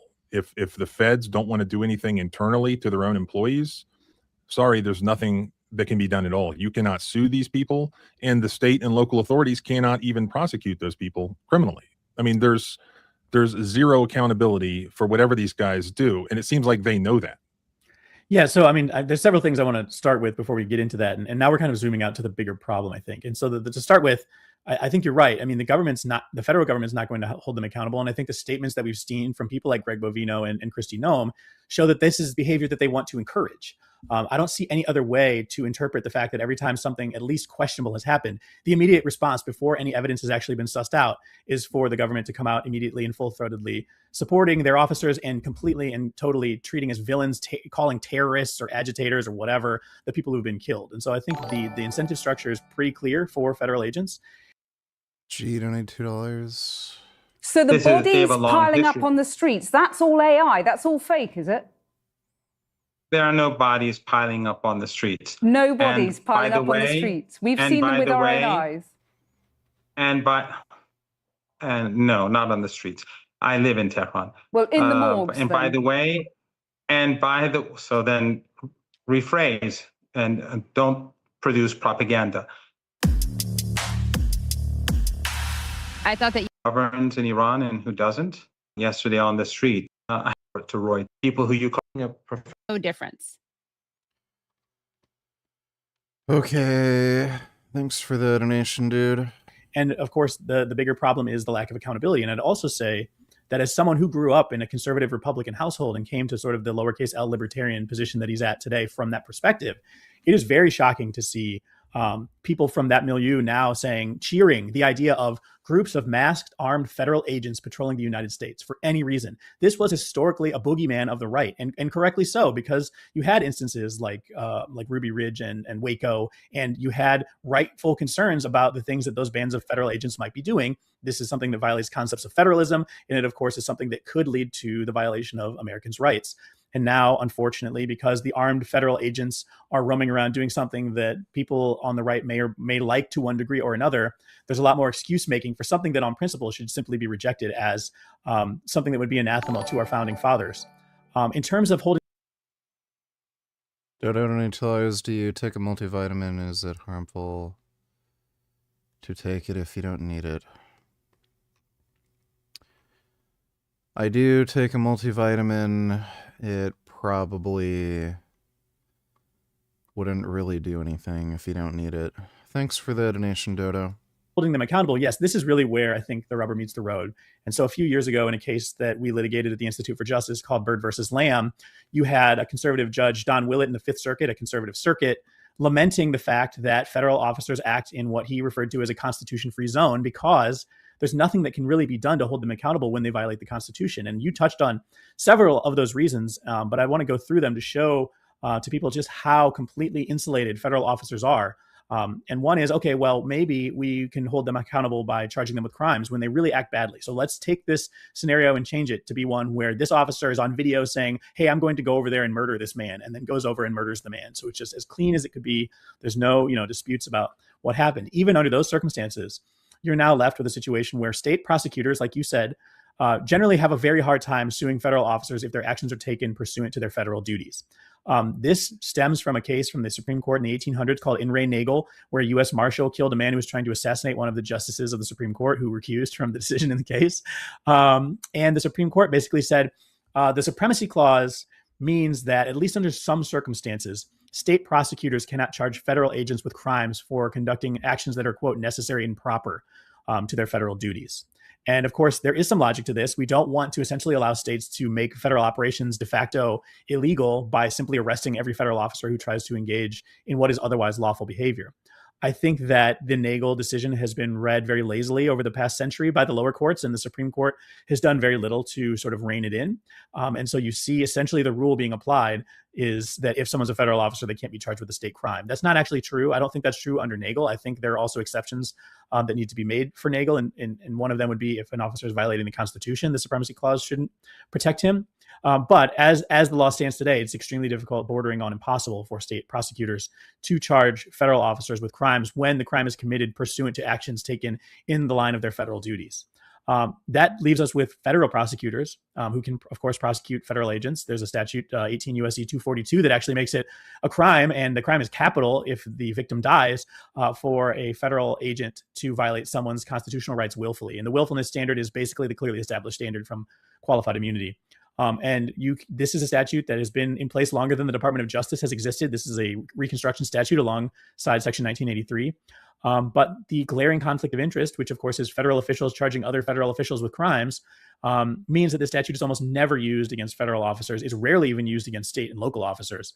And so the big takeaway in terms of the one large way we could see accountability, which is prosecutions, is that prosecutors either cannot or will not prosecute federal officers when they break the law or when they violate your constitutional rights. And then that leaves it to us, the American people, to enforce our own rights. And I think that is a good system if it had the appropriate tools. But over the past few decades, the American people's arms have been tied when it comes to doing this, because while you used to be able to broadly sue federal officers when they violated the Constitution under what's called a Bivens cause of action, a few years ago in a case called Egbert versus Boulay, the Supreme Court took that away from us. And certainly whatever's left, it does not cover immigration officers, because the Egbert case was a Border Patrol case, and the court explained that one of the reasons why you couldn't bring a Bivens cause of action was because of that context. And so then that leaves us just with these sort of oblique, more novel ways of trying to get at constitutional accountability indirectly. And so the main one is a statute called the Federal Tort Claims Act, which had kind of been pretty derelict in terms of doing what we now need to do with it, which is hold accountable federal law enforcement officers. And that act allows you to bring claims for torts, which for non-lawyer listeners are kind of the legalese word for harms. And you bring the claims against the United States itself instead of against the individual officers. And so this is a very oblique way of getting at constitutional violations when you're someone like the family of Mr. Pretty, who's now probably going to have to bring a retard. Turn around and put your hands behind your back. Turn around and put your hands behind your back. You're an idiot. Put your hands behind your back. I have nothing on Turn me. Around and put your hands behind your back. Turn around and put your hands behind your back. You're an idiot. Put your hands behind your back. Oh, that's good. That's some funny shit. Thanks for the donation, retard. A Federal Tort Claims Act case where they say, you committed assault and battery, et cetera, instead of you committed a Fourth Amendment violation. And then at the end of that process, if successful, you will get damages from the United States for those harms and not for constitutional violations. The another thing about the Federal Tort Claims Act that I know all too well is that it's absolutely larded up with special requirements and pitfalls and exceptions and defenses. And it really is a minefield because it was never designed for this purpose. And now we're left with that being the main and kind of almost, as it sits today, tool for federal accountability. There are other novel arguments that we're advancing at the Institute for Justice, but none of these has caught on yet. And so we're kind of scrambling to figure out what, if anything, can be done when federal officers violate individual rights. And to the point that we, started off on, that means, like Judge Willett said, that these officers effectively are operating in a constitution-free zone, and their employers are cheering them on. And that means that they're going to behave poorly, because that's what happens when someone has power that's completely unchecked. And the decision about whether someone who annoys you lives or dies is just completely up to you and your discretion. And so something should be done about this. Congress should do something about this, for instance, by amending Section 1983 to allow constitutional claims against federal officers. And people on the right should want that because, like you said, and we've talked about, it's so incredibly easy to imagine this being done from the left to the right. And my fear is that in this current, polarized political environment, that we are in this sort of ugly race to the bottom, tit for tat, where whoever wins the next election, if they have a D next to their name, they will figure out how to wring as much vitriol and violence as possible out of the government to punish their critics. And we need to do something to stop that. And I think the something is to fix the law so that it applies equally to everyone, regardless of whether they're a Republican or a Democrat or on one side of the aisle or another, and regardless of what type of federal agent is violating what type of constitutional right. All of them are constitutional rights that are protected, and all of them should be enforceable. Are you guys at the Institute for Justice interested in representing the Pretty family? Should they reach out to you in filing a lawsuit here potentially under the Tort Claims Act or whatever other cause of action is available? So we can't openly offer representation because we have a review process that has to be approved by several different internal checks. But I can say for sure that I would be very interested in speaking with the family about what happened. And we can talk about it from there. The same goes for anyone who's a victim of arguable federal abuse or state or local abuse. We want to hear about these issues because through our Project on Immunity and Accountability, we're focused on tearing down the obstacles between Americans' rights and remedies for those rights when they're violated. And Dodo, donate $2. How has China ended absolute poverty while it skyrockets? China has not ended poverty. They have a massive homeless population. They basically just kill them and steal their organs or just shoot at them and scare them out of town, and then they end up living in the woods. Why are they all senior citizens? Senators. Shay LaBelle, who's with us tonight. She's our tech coordinator. Yeah, they're all retired. This person looks like a fucking baby dressed up as a elderly person. What the fuck is this? For the Code Pink Congress. They're all senior citizens because they're unemployed retirees who need money. So basically the CCP just ends up finding these loser fucktards who will just sell their own country out for money.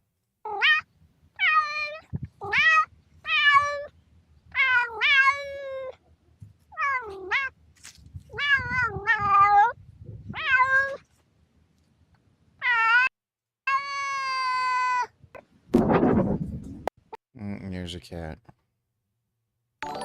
That city. You're saying he wasn't protesting peacefully, and yet the video before shows him holding up a cell phone, directing traffic. The video after shows him being pummeled by these law enforcement.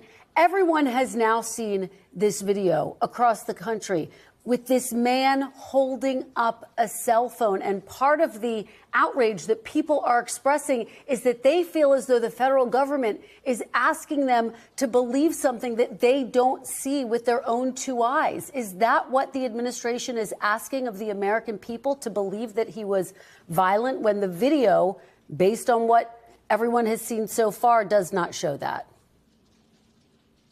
Well, first of all, I did not say he was violent. I said he was not protesting peacefully. And you just described what every American has seen, which is video shortly ahead of the incident, where he was screaming in the face of ICE. He was not screaming at them. Phone up right to the right into ICE's face. He did not have it right in their face. You tell me, is that protesting peacefully? I mean, we all see the same thing. I mean, you shouldn't try to gaslight the administration about what happened. That was not a... Yeah, speaking of gaslighting. That city. Jeez. Hey guys, welcome back to today's video. Today is Sunday, January 25th, 2026.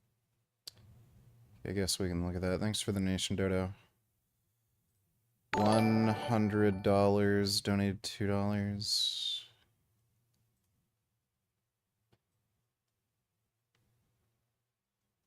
Ghost caught on school security camera.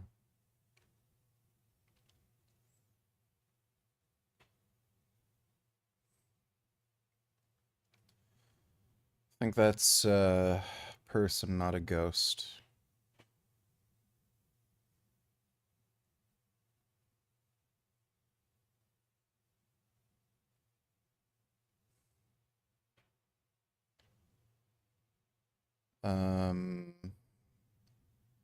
So this little poof here is a ghost?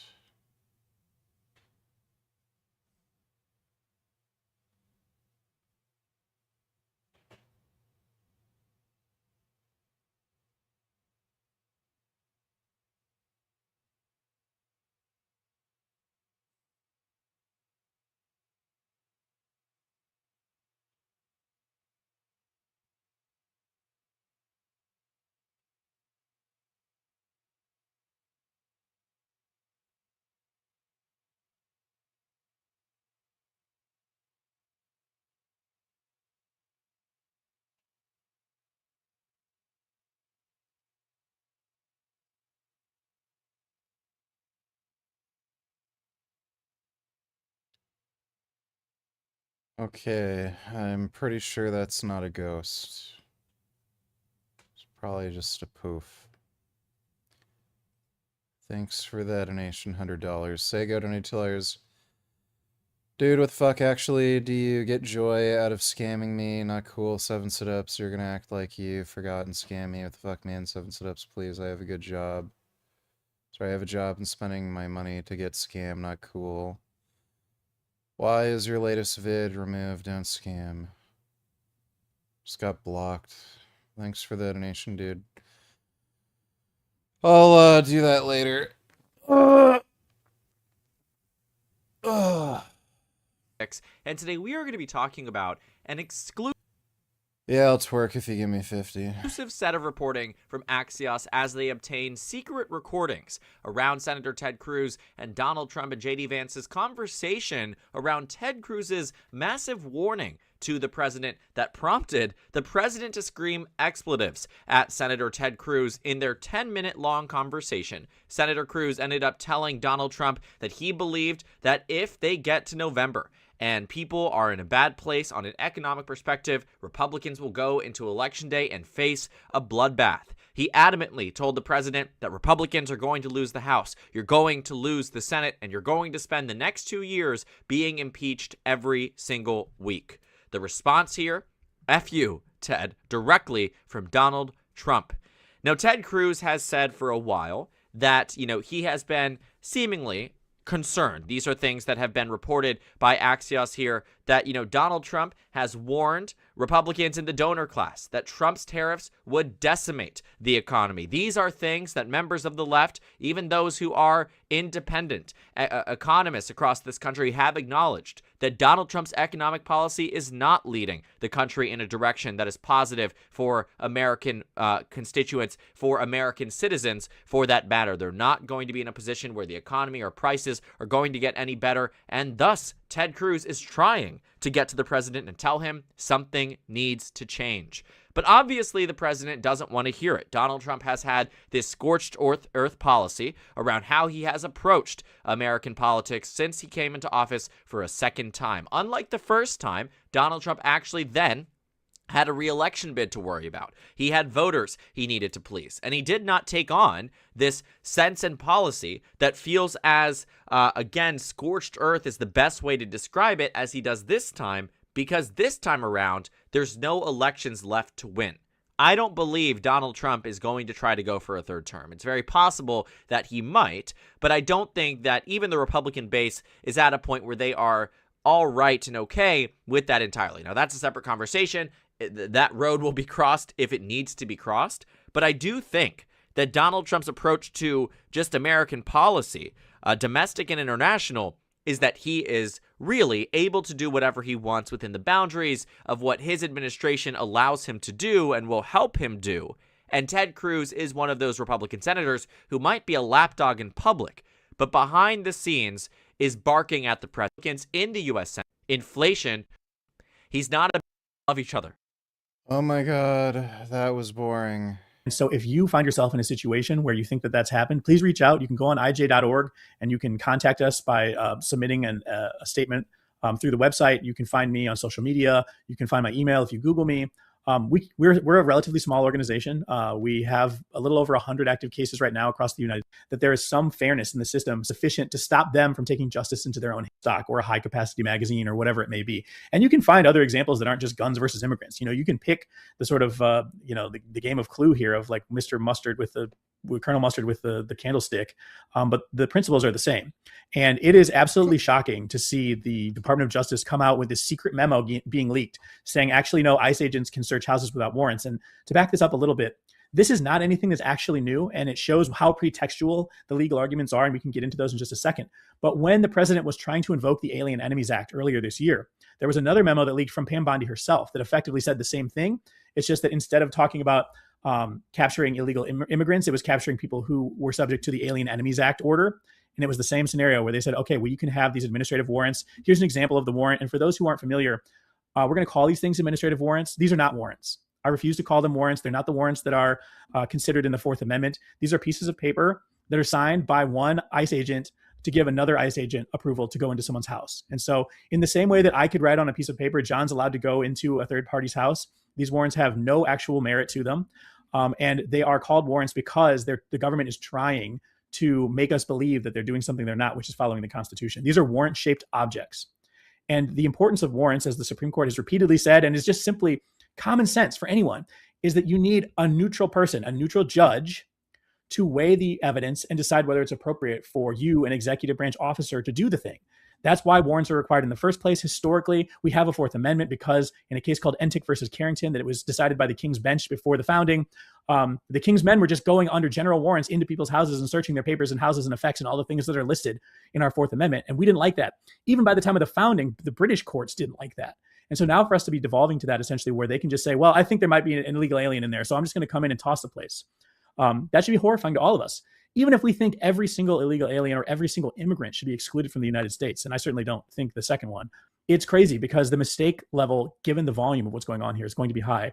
And there's very little to protect you as you're sitting in your house from someone outside just deciding by accident or malice that there might be an illegal alien in your house. And so they get to come in and smash the place and take you out in your underwear, like the American citizen in Minneapolis who ICE or CBP, I can't remember which it was, mistakenly searched. And then after the fact, just the same scenario, had these high-level officials come out and make up a bunch of lies about how he was living with child molesters, and it just wasn't true. There's no evidence that any of the people they were looking for had ever been there. The people were decades younger than him, didn't look anything like him. And nevertheless, it happened to him. And now the question will be, what can he do about it? And this takes us right back to that same point, which is we should be very scared because we deserve to be secure in our houses. That's a right that we all have naturally, that the government is not allowed to violate because the Fourth Amendment says to the government it cannot do that. So we should be afraid of the idea that ICE officers can write themselves warrants to come into our houses.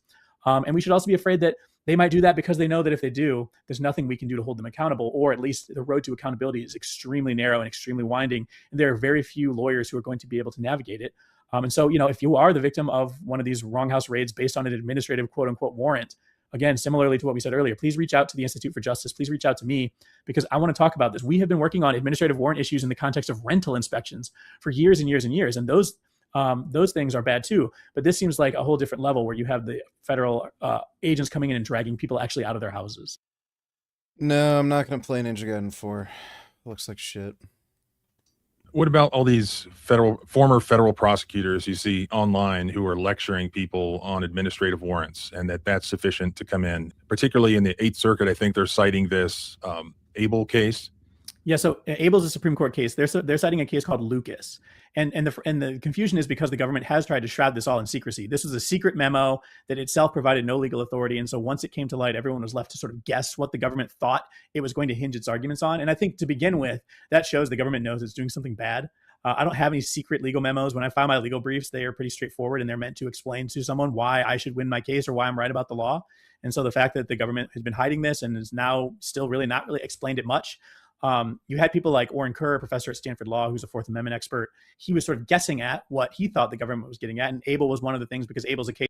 The other basis the government cites for them is that they're based on an immigration judge's deportation order, at least to some attenuated basis. Well, a deportation judge, as they call it now, is not even a judge. In the same way that an administrative warrant is not a warrant, these deportation immigration judges are actually executive branch officials. And so again, it's me and my partner in the squad car handing each other a piece of paper saying, well, I'm going to decide there's an order here. And I give it to you. And you say, okay, based on this order, I will issue a warrant back to you. And now you can kick in the door of this house. just because you think that there might be someone inside it. This is not any sort of protection. Getting a warrant is not difficult. That's the other piece of this. The warrants now, there's research on this showing Utah has a bunch of digital warrants. There's a bunch of scholarship that has analyzed this. The average warrant today is being approved in a matter of minutes. So in most cases, the need to get a warrant is not like it's not some difficult task. It can be done electronically. It can be done over the phone, even before we had smartphones. And so the fact that the government is not even bothering to do that is another indication of how flimsy its behavior is. If you can't take a few minutes to make a phone call to a magistrate judge and explain why you need to go into a house, then you probably shouldn't be going to that house outside of genuinely emergency circumstances that already fall within other warrant exceptions. Been tracking the story over the weekend. Also with us, national security correspondent at the Washington Times, Bill Gertz. Gentlemen, welcome. Ryan, I'm going to start with you here. What does it all mean? Well, this is actually very common for China. They tend to purge their leaders and then bring them back later after they've been reformed. Xi Jinping, who was President Xi Jinping's father, he was purged and enjoyed political wilderness for about 16 years before he was rehabilitated in 1970. So I believe what this means is that President Xi Jinping is trying to consolidate power, and they normally use charges of corruption in order to do that. Bill, is this about Xi Jinping getting more power, to Ryan's point here, drifting closer and closer maybe towards, you know, a kind of a dictatorship? Yeah, I think what's behind the purge of Zhang Youxia is that there's two things. One, it could be legitimate corruption. He's been linked to the leak of nuclear secrets, which is a lot of analysts are skeptical of that, saying the Chinese would never put that out. But it was probably part of the narrative to discredit General Zhang. The other reason is all of these purges could be to build a more competent military leadership. For example, Xi Jinping may have thought that General Zhang was not confident enough to do the action that he wants. And that action, of course, is the most immediate threat is going after Taiwan. They've said that they're going to either take action against Taiwan by 2027, which is a year from now. What should the United States take away from this? Either the Department of War, our national security, even thinking of tariffs. How does all of this work and hang together, Ryan? Well, I would say that kind of the first thing that we need to think about is that corrupt doesn't necessarily mean incompetent. There are certainly generals who might be incompetent that they want to get rid of, genuinely incompetent. But in China, it is somewhat, I want to say expected, but it is not abnormal to take a little bit of money when you choose a certain vendor for a weapon system that you were going to choose anyway. That is expected. The kind of incompetence they hate is promoting people for money. That's something they go after like bulldogs. So I think that the thing the United States needs to take away here is that China is getting more and more serious about professionalizing its military, and with 2027 on the horizon, that's something we really need to think about. Bill, same question to you. How should we be viewing this? Really based on Soviet Union. It is really a zero-sum game, because if China takes Taiwan, the device I'm using right now to talk to you guys, that goes away. Yeah, so much of that. 90% of our chips are made in Taiwan, and if it's not something we can. China.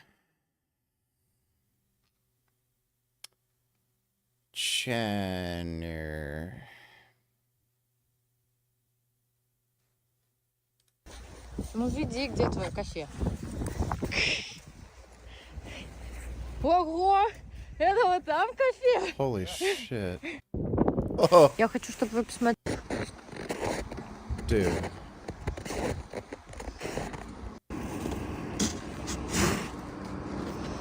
You're never getting your car out. Да.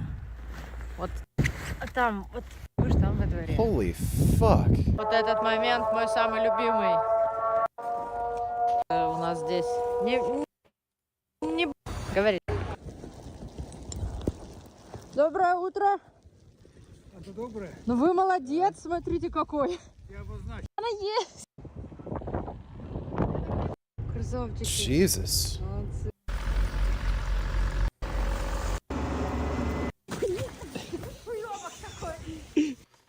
Dude, that is a lot of fucking snow. Holy fuck. I don't know how they live there. Okay, I'm gonna take a piss, let the cat downstairs. I'll be right back.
Can you scoot?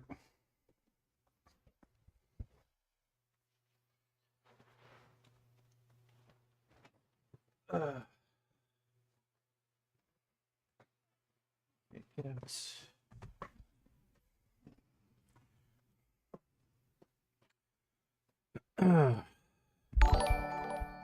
$2 Let me see. I feel your pain, bro. Trying to get shredded as a teenager is so hard. You see all of this information online saying the best way to get shredded is no, the best everything for you, so you don't have to think or food, so you're how much weight you. So This dude is a pencil neck with 182 subs. Whatever. Thanks for the donation, dude. 4 years, 3 months, add new emojis specifically of Gum Gum, and new profile picture. Alright, I'll be sure to do that. JP, don't you tell us this is the most retarded video I've seen all year.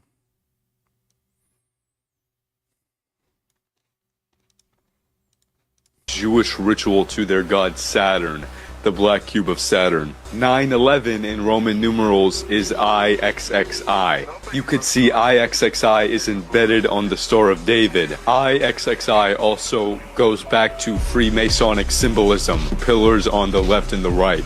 If you look at a cube in a three-dimensional form from a isosceles or whatever angle, it is IXXI. Okay, thanks for that donation, JP. That is nice and retarded.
JP, don't you tell her is the space taker retarded?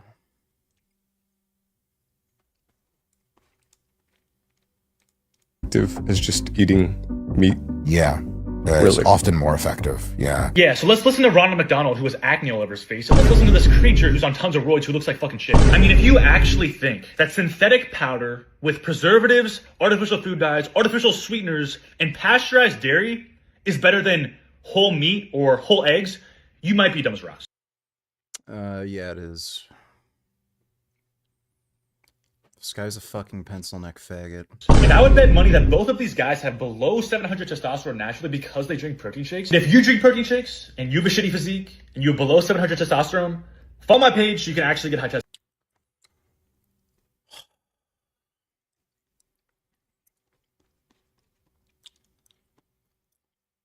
My testosterone's like around 3,000 right now. And it's because I'm not a fucking beta male who's afraid of needles. This guy is a twink fucking faggot. How much does this bitch bench? Like, there's a reason why you don't see any footage of this guy fucking lifting, right? No lifting footage at all. Nowhere. It's just him blabbing about how raw meat is so great. It's because he's weak as shit. He can't fucking lift anything. This guy's a skinny fucking little bitch.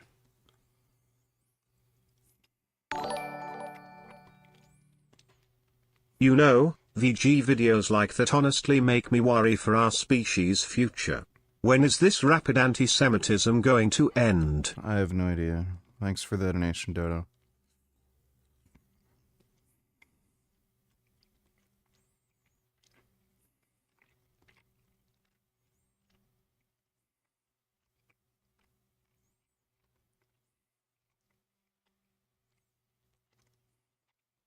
That sign there and try to think warm thoughts, think of better days ahead.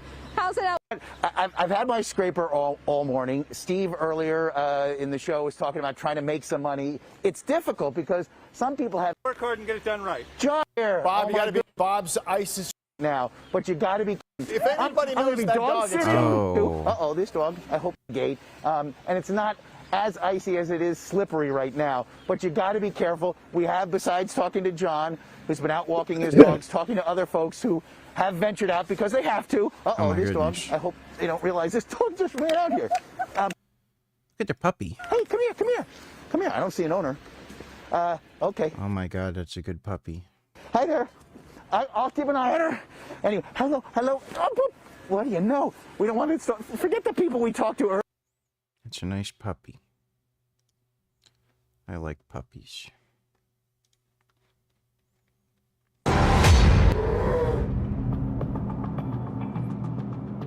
Paul High is working the graveyard shift when he comes face to face with a 500-pound black bear.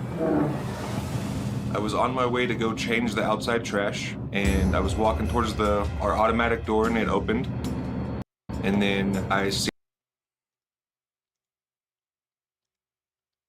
seen him try to come in, so I stepped towards him, and then he comes into the store, kind of lunges at me. And though working in this area has given Paul... No, I haven't seen Silent Weapons for Quiet Wars. ...plenty of bear handling experience. This time is different. I usually have to run him off at least once or twice a night out of the parking lot. Never out of the store, though. I was just trying to get him out. That way he didn't, trash the whole place. And this bear's behavior is making that much easier said than done. As soon as the bear lunged at me, my whole train of thought changed, and I was just like, yeah, you can have whatever you want, man. Just take it and go. Fortunately, there's one item in particular that looks a little tastier than Paul. He actually grabs a bag of Snickers and leaves. But the bag of candy bars isn't the bear's only score. On another night... Dummy, can you stop, for fuck's sakes? Oh my god. That was the other graveyard guy. His name is Dave. Apparently that night, the bear laid down on the floor and ate a whole box of Three Musketeers. Dude, must be pretty awesome being a bear sometimes. Stop fucking eating my blanket. But even after the sweet feast, Paul's co-worker has a much more difficult time getting the bear out of the store and calls for help. When authorities arrive, the bear finally acquiesces. But not before grabbing one more snack for the road.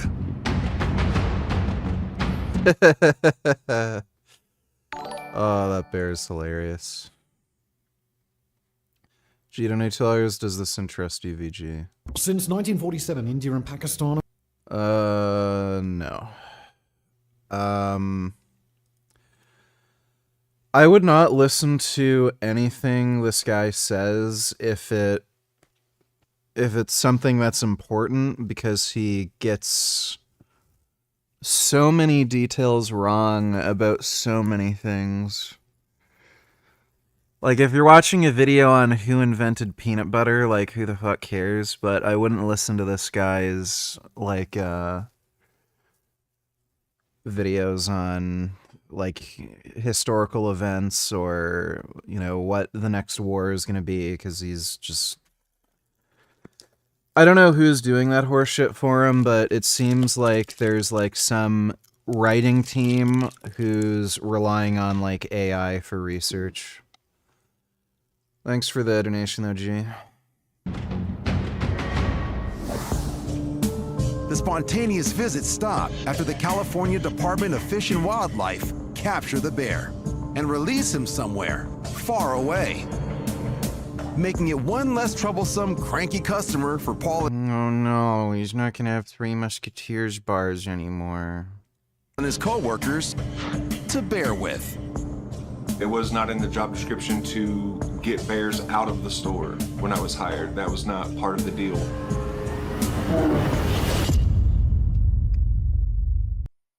That's pretty cool.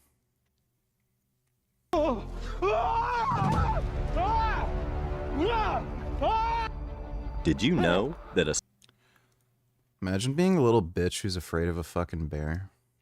a single bear can unleash over 1,200 pounds of force with one swipe? In the wild, descending Mount Futago in Japan when a bear suddenly appeared behind him.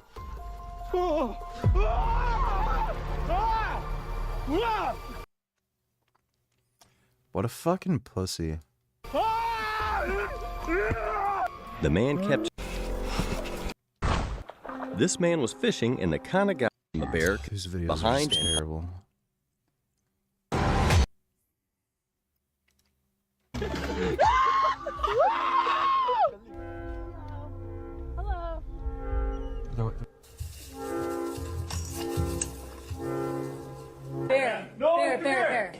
my god. That's not good.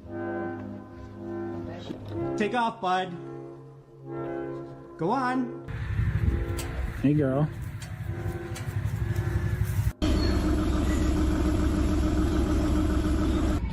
That's what I have to do now. I can't scratch my back, so I have to rub my back against the wall and shit.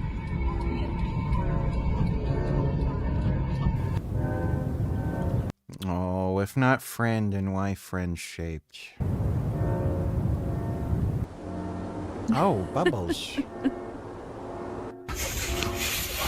Oh my goodness.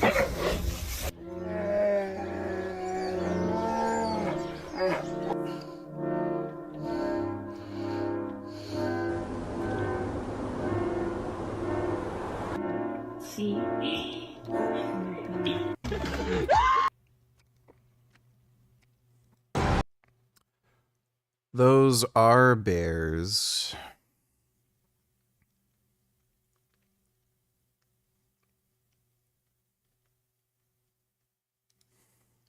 Wow.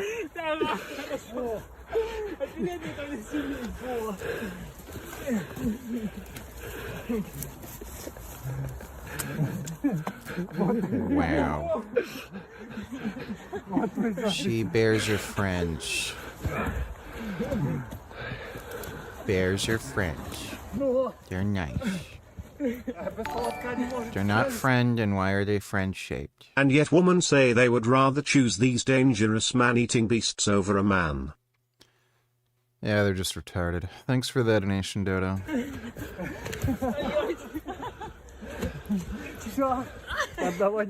Wow.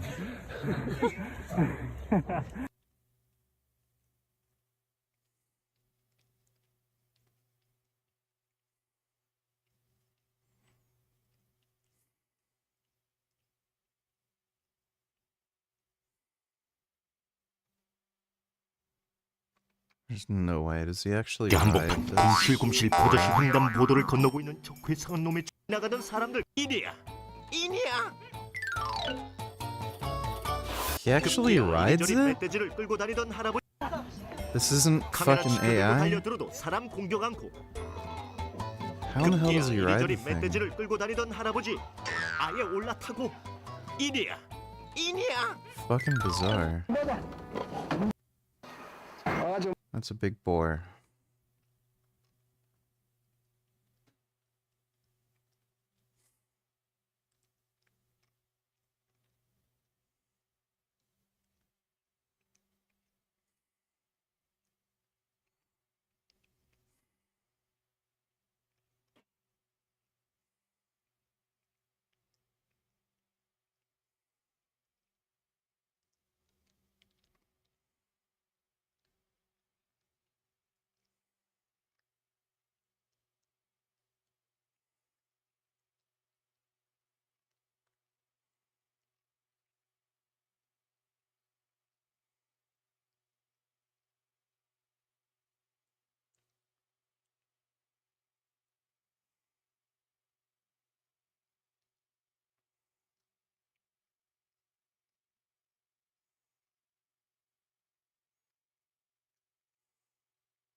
Do an impression of a woman being brutally mauled by a bear after choosing it over a man.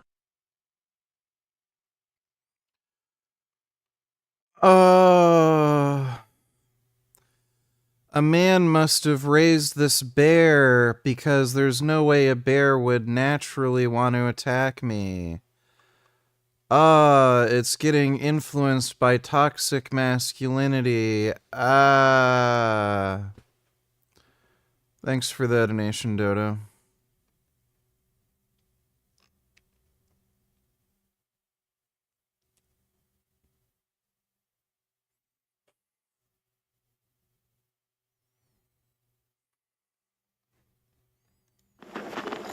An elderly man is helped out of his frigid home by neighbors just hours after getting the news that his wife has died. I got the call this morning that she passed away in the night. So, yeah, so I took him up some coffee and I had to tell him that, Yeah, bintrongs are awesome. his wife was dead. 91-year-old. This cat's a lot like a bintrong. He doesn't quite smell like popcorn, but pretty close. And he's also good at climbing stuff. He's big like a bintrong. He's fuzzy like a bintrong. He almost has a popcorn smell. Yeah, no biting me. Son of a bitch. You're so pretty. Such a pretty gum-gum. Old Calvin Backett. Oh, let's watch bintrong videos.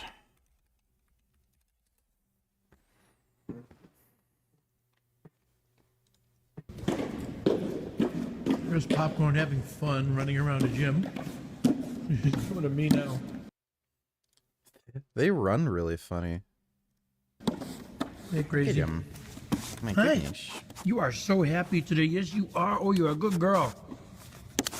Popcorn's been having fun. We are in between shows at his school. We did a few already, and now we're waiting for the public to come in tonight. So I have a couple hours. She should come out the other side in a second. Doesn't want to play today. Oh. Okay. How the hell do you get a Popcorn's having fun. bintrong? Hey, get out of here. Leave my stuff alone, please. Go.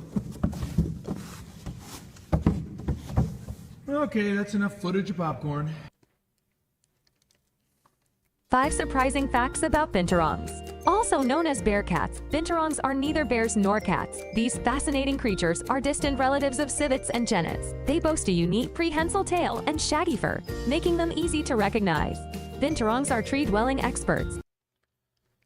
Fucking AI horseshit. Suck my dick. Like I'm gonna finish that video, you fucking Indian piece of shit who made that fuck. Not things that interest me. And you know a strange creature to wrap your head around. Prehensile. The Cincinnati Zoo. Wow. How do you fuck up making videos about binturongs?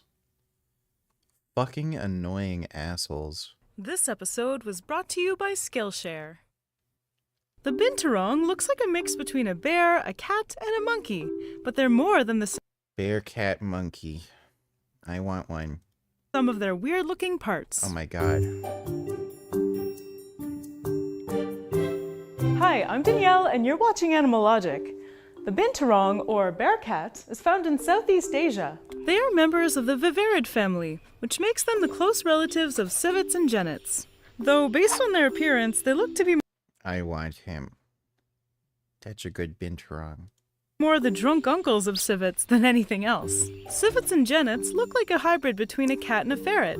They're quite adorable, graceful, and elegant. On the other hand, the binturong stumbles around like it's doing a perpetual walk of shame. And when you hear what it gets up to, you might think that it is. A big contributor to their disheveled old man look is their coloring. Their fur is black and peppered, or salted, I guess, with white, giving them an aged look, while their whiskers are white and very wiry, not helping their cause. Wow. Binturongs live in the lowland jungles of Southeast Asia. They are arboreal, yet unlike their agile cousins, they don't jump from branch to branch, and instead will climb all the way down to the jungle floor when they need to switch trees. This is interesting because they do have a large prehensile tail. It's about as long as their bodies, and it's oddly reminiscent of a giant anteater's tail. Their hind feet have an interesting adaptation for climbing. Their third and fourth toes are joined. This gives them better leverage when grabbing branches. Weird. One possible reason for their lack of jumping is the fact that they're quite large, weighing up to 20 kilos, Holy making shit. leaping from branch to branch more challenging. While they are in the carnivora order, they are omnivorous and will eat a wide variety of meals, basically anything that they can catch. They'll eat birds, lizards, rodents, eggs, but the majority of their diet is made up of fruit. Yes. I want to feed them fruit. That'd be nice having a binturong.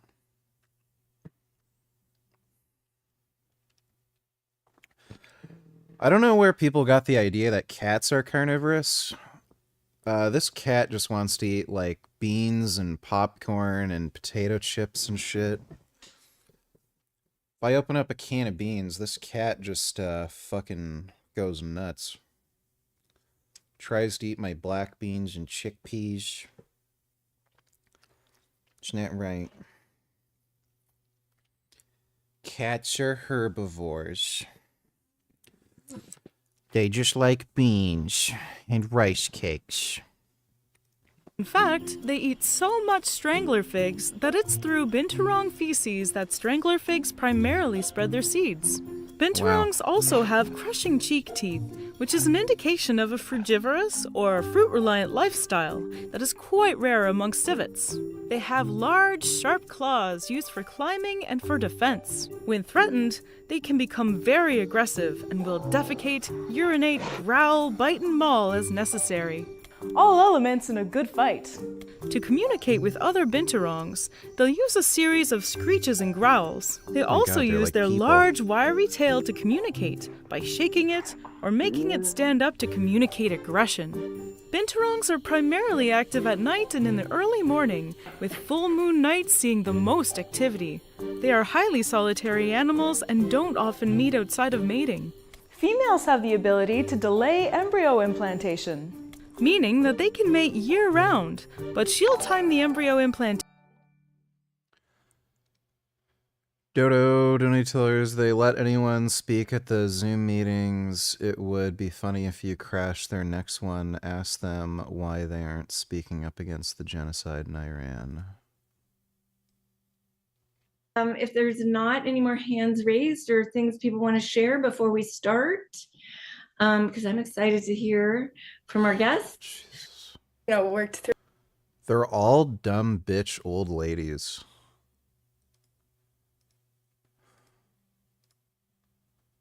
They're all dumb Everybody bitch here can old ladies. can do some. I really like the work. Like, maybe some of them aren't old ladies, but, like, still. Just dumb bitch cunt fucking women just watching TikTok. It's fucking retarded. Thanks for the donation, Dodo. JP donated $2 low. Will you wake the girl up? Yeah, no. We're not watching that. So that the babies are born between January and March. Possibly the weirdest thing about binturongs are their scent glands.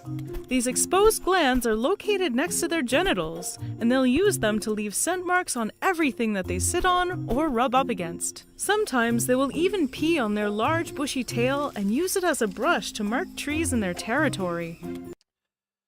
Well, that's nice. They'll piss on themselves and then rub their piss on things. But the weird thing is that it smells like popcorn. The reason their scent glands... Well, that's nice. At least if they piss on you, you won't smell like piss. You'll just smell like popcorn, and then people will be like, were you just eating popcorn? And then you have to explain to them that you got pissed on by a binturong, and then they'll ask you, what the hell is a binturong? Glands smell like popcorn is because of a chemical reaction present in their glands that is also present in the making of popcorn. It's called the Maillard reaction. This chemical reaction, sometimes called the Browning reaction, is the same one that occurs when cooking meat, making bread, or in a lot of other cooked foods. Binturongs, however, have a bacteria in their intestinal tract that is responsible for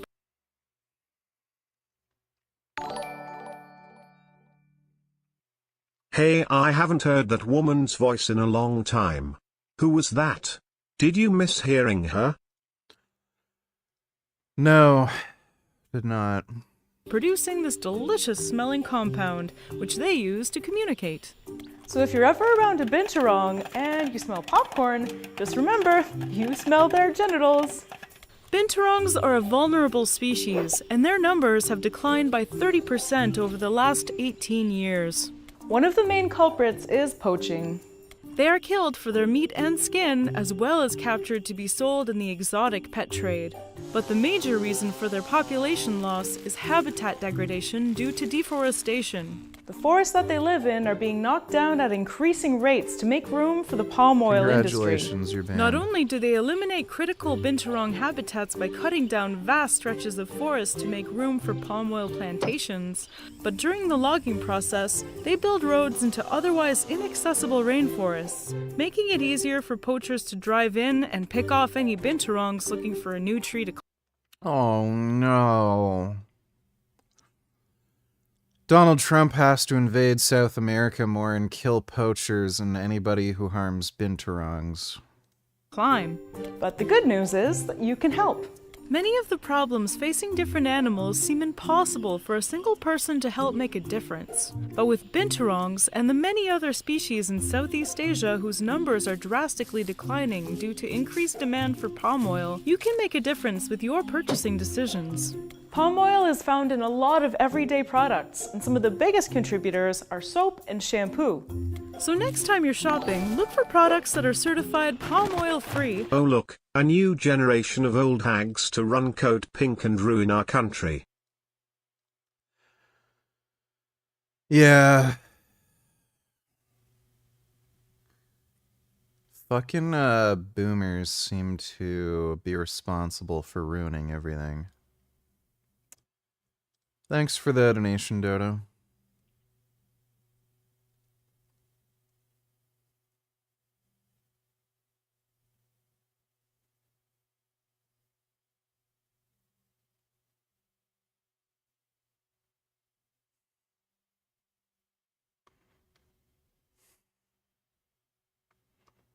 Monkey.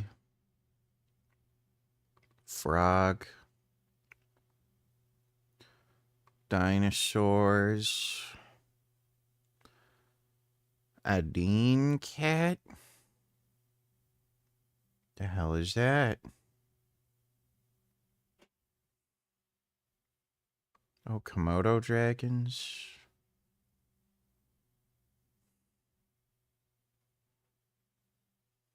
Cats.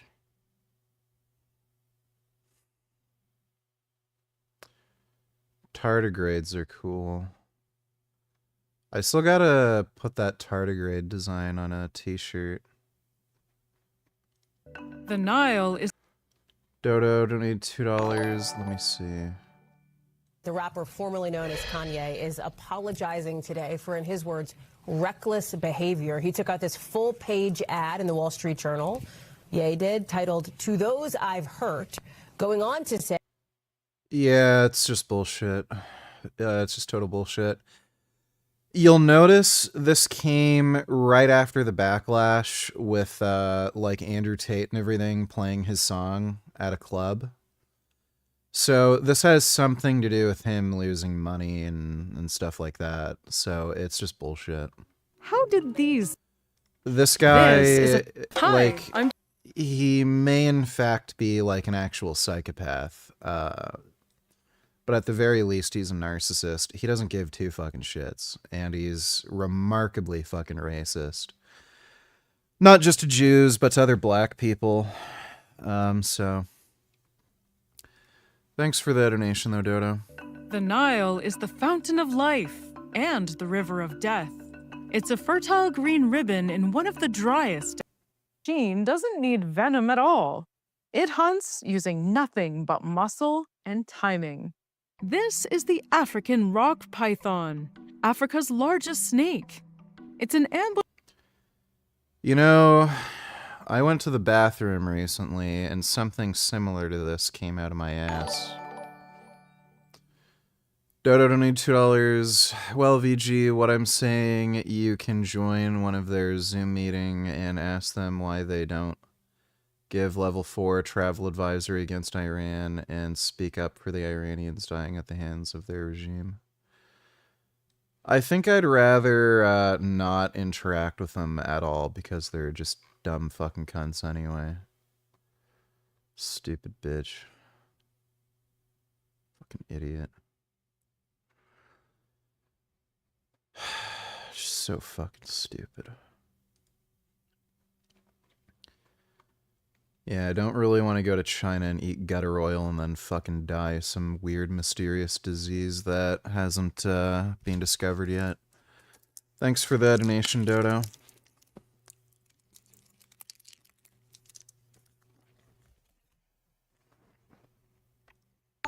Bush predator. Dodo $20. Hopefully one of these days Kanye chokes on his next meal. Seriously, what is with all these racist people of color? Yeah. Hopefully he snorts a little bit too much nitrous and takes a permanent nap. I have a really good cat, though. AVG, maybe you right.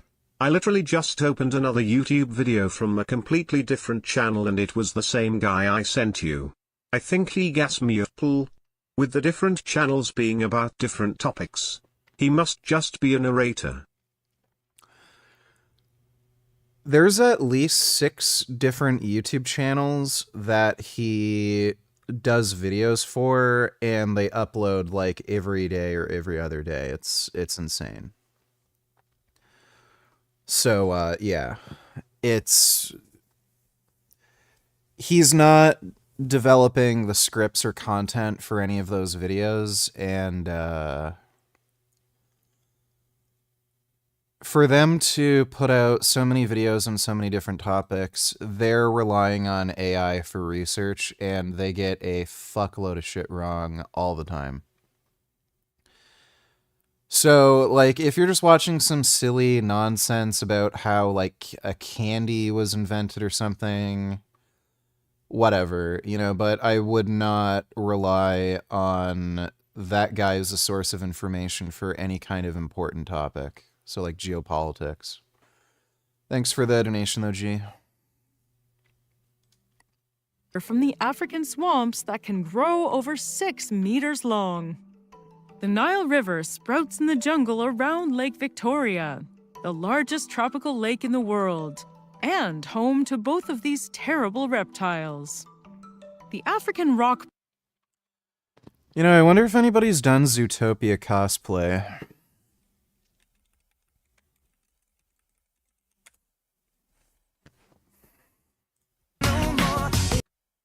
Jesus.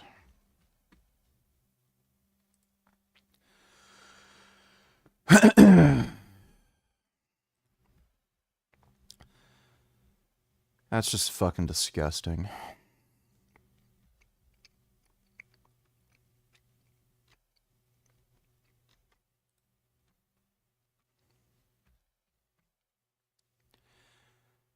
Yeah, these people are fucking weird.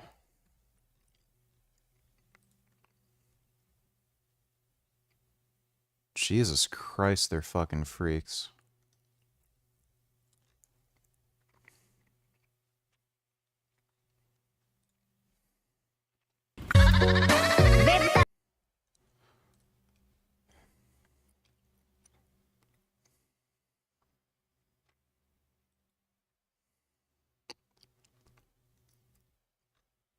This makes me feel uncomfortable.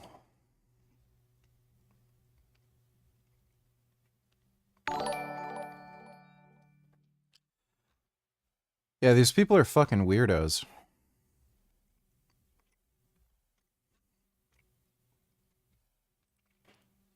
Like, they're actually weirdo freaks.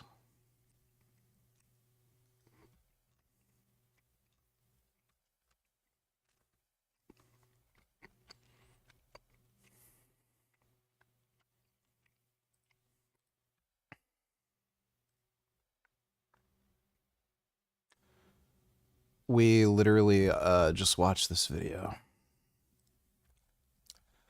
So I don't know why you linked me that. Let's promote this person because you like promoting bad people on your channel. We already watched this video. Thanks for the donation, 21st. Python ranges across much of sub-Saharan Africa. But here, the Nile gives it exactly what it needs. A natural wildlife gathering point of shallow, swampy water through an otherwise dry landscape. A perfect spot to lie motionless, waiting, sometimes for days. When something wanders close enough, the strike is explosive. The python coils its muscular body around its prey and tightens its grip with every exhale, cutting off blood flow to the brain. Death usually comes from cardiac arrest, not from suffocation or crushing. Victims often lose consciousness within seconds, mercifully. Okay, merciful might be a strong word for being wrung like a dishcloth. Antelope, goats, warthogs, hyenas, and of course the occasional Nile crocodile are all on the menu. There are confirmed cases of African rock pythons swallowing crocodiles. Google bad Mortal Kombat cosplays. Sure, there's a lot of fat dudes who like dress up as Scorpion. Oh yeah, these are just... Is that a dude?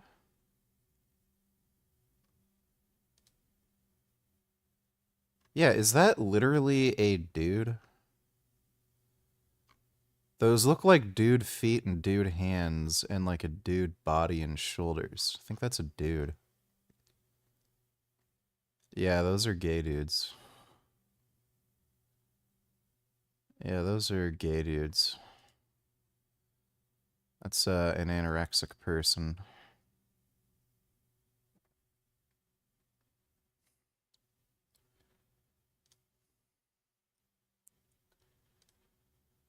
Well, good for her for gaining weight.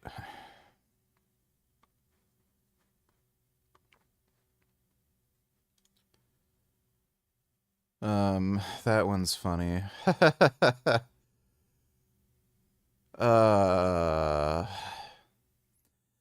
You know, it's funny, there would be a lot of black chicks that could cosplay as Chun-Li well. The only problem is they're black, but there's a lot of black girls with like big thick thighs and ass like Chun-Li. It's too bad Lean Beef Patty's such a fucking dumb, unlikable bitch. Because she's pretty hot, but yeah, she's just got a terrible fucking personality. I don't know what this is, but I kind of like this. That's pretty nice. I like big, thick butts. Yeah, that's good. I like just looking around on Pinterest, seeing weird, silly shit.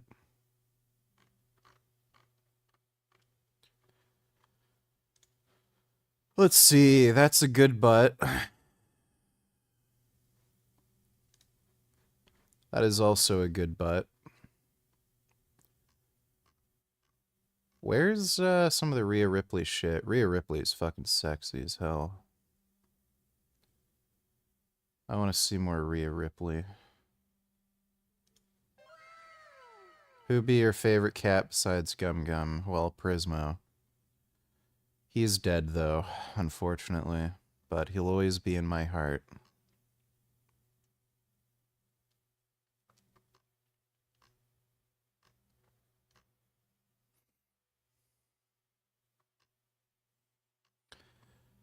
Prismo was also a very big fan of popcorn.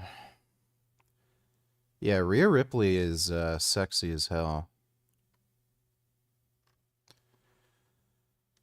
I wish there were more, like, vegan girls who would, like, lift weights and take steroids. That'd be pretty great.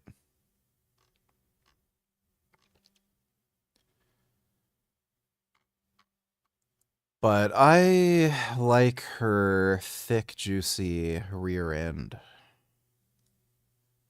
It's quite good. Quite good indeed.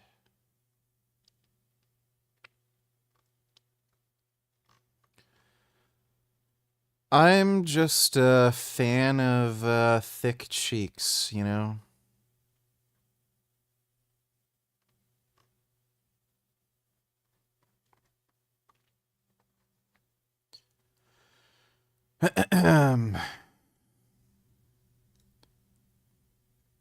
What in the fuck is this?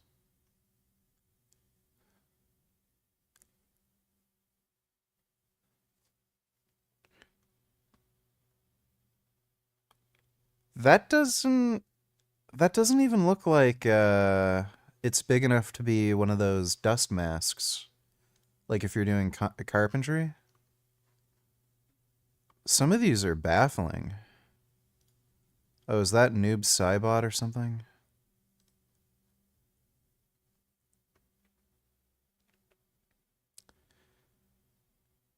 What? That just looks like a trash bag.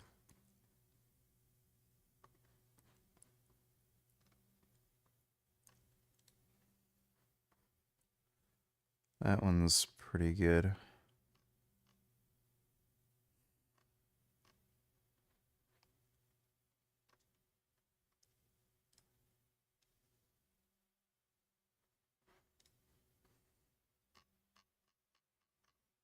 Mm. Mm.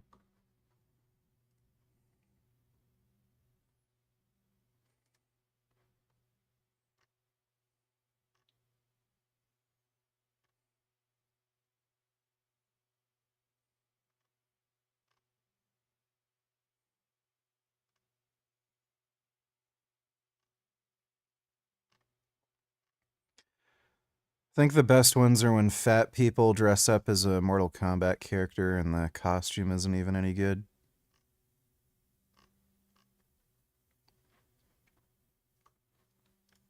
Whole.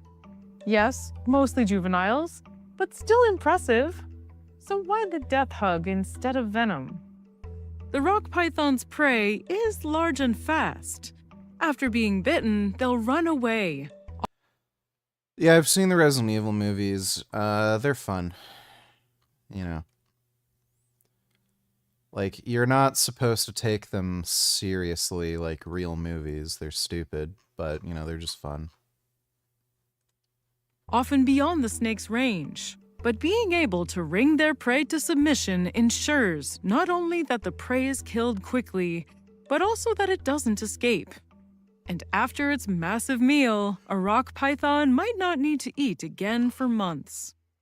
For the prey, it's a quick ending, and though it's brutal, it gets to live a nicer life than many of the animals around us. Did you know that over 99% of farmed animals in the US are raised on factory farms? This means poor conditions for these animals and practices that harm our environment as well. Even if you're an occasional meat eater like I am, I'm sure you can agree. Fucking pathetic. Why is everyone such a pathetic fucking loser? Just go fucking vegan, Jesus Christ. With the work they do. Despite their reputation, people have kept them as pets. It's really not that African hard. rock pythons become too big to handle, some owners release them into the wild. Also, steroids are great. Don't let anybody, like, fucking tell you otherwise. Just do steroids. They're great, you know? Tofu and steroids are a winning combination.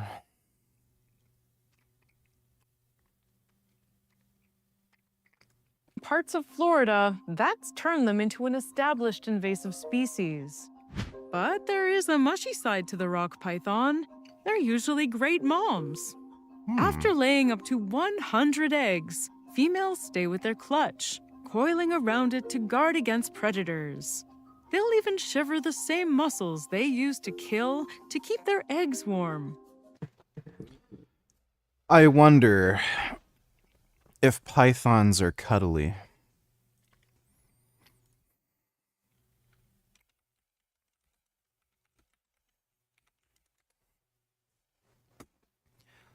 Can you cuddle with a python?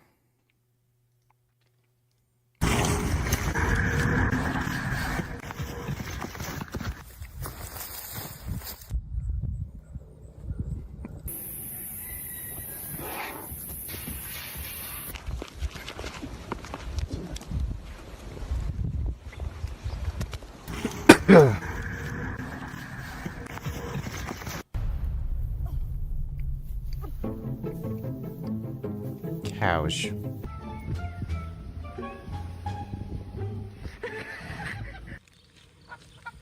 Oh yeah, the geese come to help.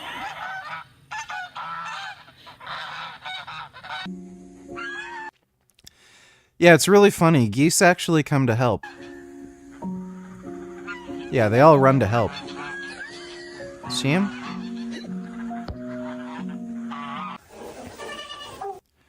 Geese are cool.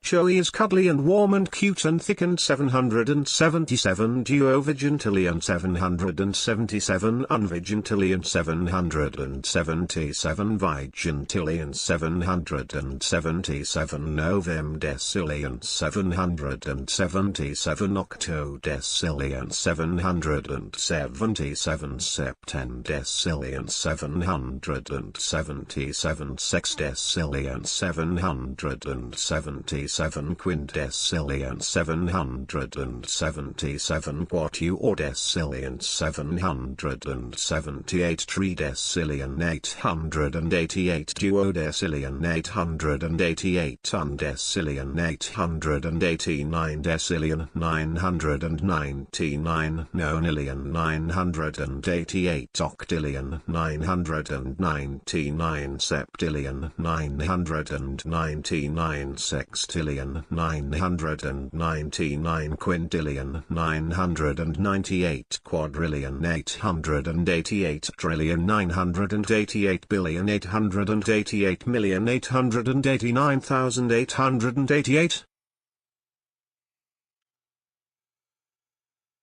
Yeah, Joey is cuddly and thick and also very sentient. Thanks for the donation, Ethan, though. I want to see a snake eating a human being.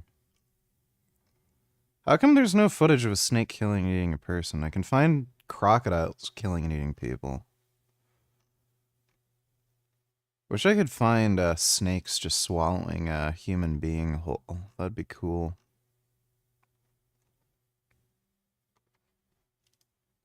That maternal care pays off, but the Nile has a way of balancing the books. Sometimes, the python's prey grows up, and that's a when nice it big does, snake. it becomes the Nile's most famous executioner. The Nile crocodile is the animal most iconic of this deadly river. You probably already have a mental image. Cold eyes, armored skin, a bite force strong enough to crush bone. Wow. They're like big river potatoes. And just a whole lot of sheer mass. The largest ever Nile croc recorded reached over 6 meters and weighed over 1,000 kilograms. That's more than a lot Wow. of cars. So on the bright side, I imagine being swallowed whole might actually feel surprisingly spacious, all things considered. Around 200 people die in the jaws of a Nile croc each year. They're one of the few animals known to actively hunt humans. They see a person washing their clothes by the river the same way they do a buffalo grazing near a bank. Nile crocodiles float at the surface with only their eyes and nostrils exposed. Transparent third eyelids, called nictitating membranes, let them see clearly under murky waters while staying hidden. Like the rock python, they can wait for hours concealed, all for one mistake at the water's edge. When they strike, it's over fast. Think of it as the Nile's version of a jump scare. Their bite force is powerful enough to crush bone. It's about 30 times stronger than ours, and roughly 8 times more than a lion's. Once in their fangs, they often drag their prey underwater to drown them. What they can't do, though, is chew. Once they grab something, they either swallow it whole or tear it to shreds using gravity, leverage, and the infamous death roll. It makes sense that they wouldn't evolve to waste time chewing, because these crocs are all about convenience. They are classic opportunistic hunters. They'll eat almost anything. Insects, fish, zebras, giraffes, and carrion, aka dead animals. Hey, a free meal is a free meal. They're so savage, they're even well known for cannibalizing smaller crocs, even their blood relatives. They do this during territorial disputes, food scarcity, or, just because they can. Surprisingly, the muscles that open their jaws are pretty weak. So yes, a crocodile's mouth can technically be held shut with tape or a rope. That said, please don't try this at home if you live in the middle of the Nile. Despite them being apex predators, they were... I don't think crocodiles are that dangerous. It's just most people are fucking pussies. Crocodile tried to eat me, I just shoo it away. Were almost hunted to extinction. By the 1950s, intense hunting for their skins pushed Nile crocodiles to the brink of extinction across much of their range. Entire generations grew up in some parts without ever seeing one. Only after protections were put in place did their populations begin to recover, although they still remain extinct from the Mediterranean coast and much of the Nile Delta. I don't know if that's a great idea.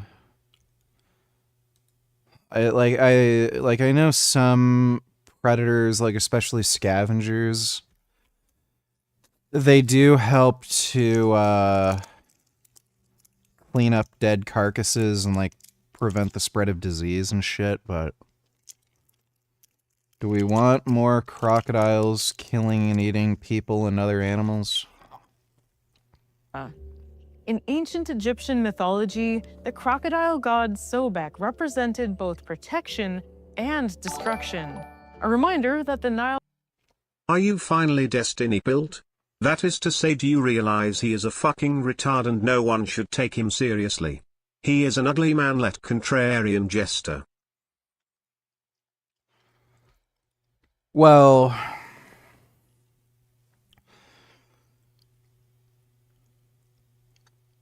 he's, I've known for a while, he's not as smart as, people hype him up to be. He's good at debating descriptive stuff with complete fucking retards, but that's not saying much. So, thanks for the donation though, Body IQ. Nile's most feared animals were also seen as guardians of the river itself. Today, Nile crocodiles are once again among the most dominant predators in the Nile. That's not to say there aren't other terrifying crocs. You could come across the African dwarf crocodile, the Central African slender-snouted crocodile, or the West African crocodile. But none of these crocs compare to the size and power of the Nile crocodile. They're easy prey for a hungry croc. But there's always a bigger animal, and in the case of the Nile crocodile, the giant they hide from is one we often see as a gentle soul. These are African elephants, the largest land mammals on Earth. Don't get me wrong, they're absolutely amazing and I love them. They're intelligent, social, emotional, and are responsible for killing around 500 people a year. But let's talk about their awkward croc-relationship first. When do they meet Nile crocs? Sailing down the White Nile, the river spills out into floodplains and savanna ecosystems. This is where elephants and crocodiles are often forced into close quarters. Both rely on the river's lush vegetation and water sources.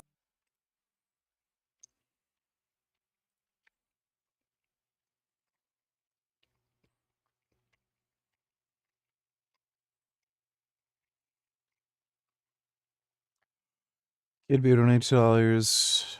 Eating. Ass is on the rise. Men on women, women on men, you get the point. People like analingus, okay? And I know some of you might be thinking that it's only for queer or gay people, but surveys show that 30% of heterosexual couples are also having analingus. But new studies have found that it could be more dangerous than you think, and even causing diseases that people are getting without even realizing they're getting it from tossing the salad. So, what is going on with rimming science? To understand the risks of eating the booty like groceries, you must... I have eaten so much ass, and I have never had a problem. first understand the I think I just have a good, robust immune system. bacteria Shigella. Shigella causes the disease shigellosis, which affects 188 million people per year with symptoms including diarrhea, headache, upset stomach, bloating, and tenesmus, which is a fancy term for needing to go to the bathroom, but when you get there, nothing happens. You get shigellosis when you consume the bacteria Shigella through your mouth. Commonly, you get this when someone's preparing food for you and they have Shigella on their hands. Maybe they aren't. On other outbreaks of shigellosis that were appearing in the global south, most Shigella spread is from poor sanitation infrastructure. In the year 2000, from the time frame of June to December, Is this all just about the one spreads bacteria? in undercooked meat and poultry, Campylobacteria. but also can spread from eating the ass of someone who Campylobacter bacteria can stay in your... So just eat vegan ass. I think as long as you're eating a vegan's ass, you're fine. Thanks for the donation, Kid Boo. Especially during the dry season at crowded watering points. When something attempts to disturb elephant calves at the water's edge, the response is immediate. There are even documented cases of adult elephants trampling crocodiles flat, flipping them with their tusks or smashing them against riverbeds. So even though my toxic trait is believing I could walk into a group of elephants and they would accept me as one of their own, these are deadly animals that we need to respect. And if we're in their turf, we also need to fear them. They even instill fear into the hippopotamus, too, which have an infamous reputation in their own right. Hippos also kill around 500 people a year in Africa and are notorious for their aggressive and unpredictable nature. They'll even take on Nile crocs. In most cases, they're shoot first, ask questions later kind of guys. But hippos are known to actively avoid elephants and will respectfully Hippos are big. make room for them at watering holes. Game recognize game, and they know that they can be easily overpowered by the elephant's sheer size and powerful tusks. So they smartly steer clear of fights they cannot win. Elephants don't hunt hippos or crocodiles for fun. They simply refuse to tolerate threats. Talk about setting healthy boundaries.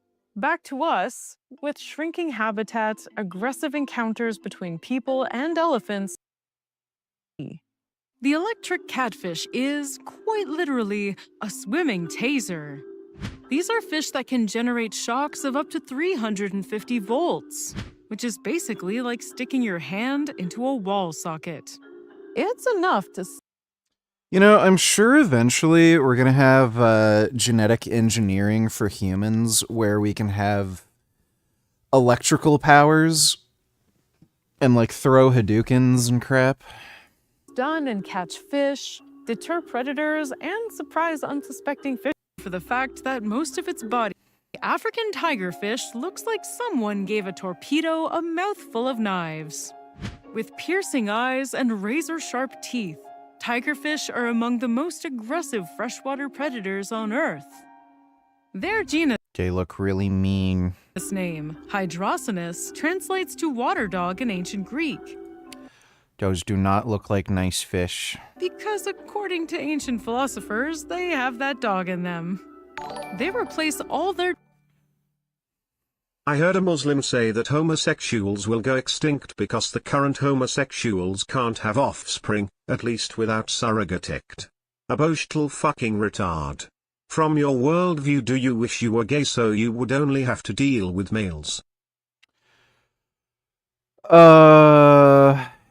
The one downside with being gay is risk of, like, HIV infections. So, like, I don't think I would. Like, women are fucking annoying as shit, but that versus risking HIV, I don't know. I think I'd rather deal with fucking dumb cunt women, you know? Thanks for the donation, though, G. Their teeth at once to maintain a gap-free, penetrating bite. As their old teeth fall off, a complete set is just beneath it. If we had a cure for HIV, then maybe my opinion would change. Because then there'd pretty much be no downside. Ready to take over. Which is horrifying, but also an incredible party trick. And they don't stop at the water's surface like most fish. And maybe you need that type of grit to cut it in the Nile. Tigerfish aren't just aggressive, they're built for motion. They thrive in fast, well-oxygenated water where prey is constantly moving, using the river's flow instead of fighting it. That makes sense in a river like the Nile, which doesn't move at one speed. The Blue Nile begins in the mountainous Ethiopian highlands, fed by monsoon rains. As it rushes downhill, the river narrows and accelerates through rocky channels and cataracts. Eventually, the torrential Blue Nile merges with the slower White Nile in Sudan and forms the main Nile River. The Nile is a river that is always changing the pace for anything trying to on Nile land monitor. and in between. Nile monitors are large, muscular lizards built for adaptability. They're jacks of all trades. They can sprint up to 30 kilometers an hour, climb trees, and hold their breath underwater for 15 minutes. Their long, rudder-shaped tails help them swim and double as weapons. And we're not talking a tiny, cute gecko running around underfoot. Nile monitors can grow over 1.8 meters long, about as long as a bison. And if you're born under the conditions they are, you probably wouldn't grow up so gentle either. Nile monitor mothers lay their eggs in abandoned termite mounds, then leave. Months later, the hatchlings crawl out vulnerable, but fully independent. They'll eat anything: fish, insects, eggs, carrion, frogs, and small mammals. But their boldest move? Raiding crocodile nests. Sometimes they work in pairs for the ultimate heist. One monitor distracts the mother, the other steals the eggs. That is diabolical teamwork. Their adaptability is I like monitor lizards. deadly savanna killers. Catch. This lizard rivals a Saint Bernard, not just in size, but also in gross slobber. But whereas a Saint Bernard wants to cover you in kisses, this monitor would be more interested in ripping off your whole face and swallowing it in a single gulp. Let's get into it with the infamous Komodo dragon.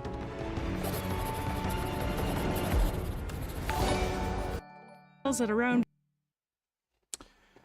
Greenland to Veganland. Donate $2. Is this a good idea? No return, non-refundable. You could still go through the menu for warranty, but what do you think? No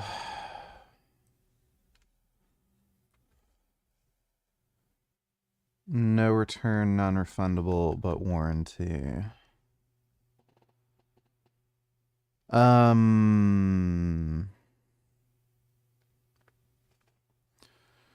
I think this is a little overpriced. Especially since it's like a lower end Intel CPU.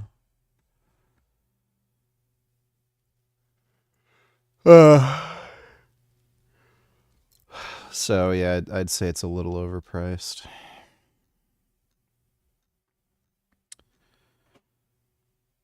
I'd personally rather get like a 5070 Ti and then get like what is it? The AMD 9800X3D. Why does it say save 900? That like that's already still I don't know. How much are these fucking going for right now? That's Best Buy. Okay, maybe it isn't overpriced. That's fucking horseshit. Yeah, well, you know, I guess it's fine. I just get a better processor. Thanks for the donation, Greenland to Veganland. To 8 kilos? If we want to understand just how large... I got a new camera a while ago.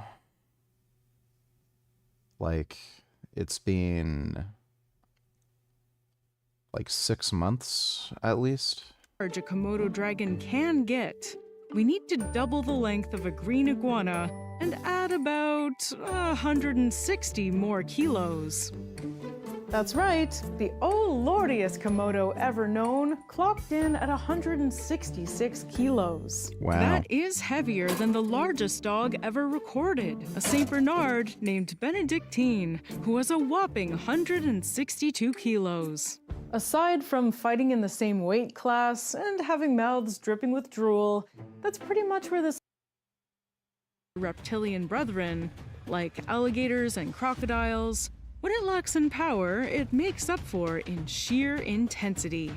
The bite of a Komodo starts with That's because venom glands in the Komodo's mouth add a powerful anticoagulant to its sticky saliva.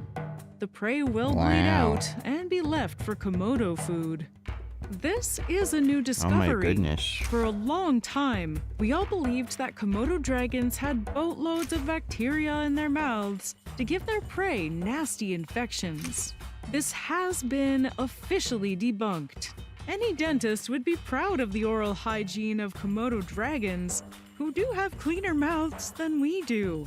And in an Animalogic exclusive, we got the responsible researcher for that discovery to tell us all about it. My name is Professor Brian Fry. I'm a toxicologist at the University of Queensland. The venom is there to act in a supporting role to the teeth, because these teeth are incredible. You know, they're double serrated. They're serrated in the forward and the backward sides. We're talking about the venom, you know, where it's basically like you've got a poison-tipped blade now. You know, the poison helps the effect of the blade. With larger prey, the Komodos will attack and then kind of sit back and just wait for them to bleed out. Now, just from the wounds of the teeth, long before the venom would kick in, about 60 to 70% of the prey bleed out in about 10 to 15 minutes, just from the catastrophic blood loss. But our field of observations and that of other groups have shown that an additional 20 to 25% of the prey bleed out from persistent, prolonged bleeding over the next 3 to 4 hours, often being bit repeatedly by the Komodos. And that's due to the venom, the anticoagulant effects of the venom, where these wounds will not stop bleeding. So with the addition of the venom, that means that Komodos have, instead of a 60 to 70% predatory success rate, they've got a predatory success rate of around 90 to 95%, which puts them into super predator level. This is a predatory success rate of animals that are in their natural prey range of almost unparalleled success. You know, it's a higher success rate than an African lion. It's a higher success rate than a great white. This makes them one of, if not the most successful predators still around on Earth. You know, so it's extraordinary, you know, that contribution of the venom aids and, you know, brings them up. But how are we so sure it's actually venom? If you look at the picture of any Komodo dragon or any monitor lizard, you'll see a bulge running the lower jaw. And that's this hollow venom gland that's the same venom gland as like the iconic Gila monster or the beaded lizard of Mexico, where these are well established as venomous lizards. It's the exact same gland, producing many of the exact same toxins with the exact same pathophysiological actions. Makes sense. It doesn't even matter if their prey somehow manages to stagger away and drops dead somewhere secluded, and brings those scent molecules into its mouth to make contact with the Jacobson's organ. If there's slightly more... When did we start calling them dragons? In 1910, when Komodo dragons were first encountered by European scientists after they'd heard whispers about a giant lizard in the Lesser Sunda Islands of Indonesia, they called them Varanus komodoensis, meaning simply monitor lizard of Komodo. That is despite describing them as essentially MLOUS, or monitor lizards of unusual size.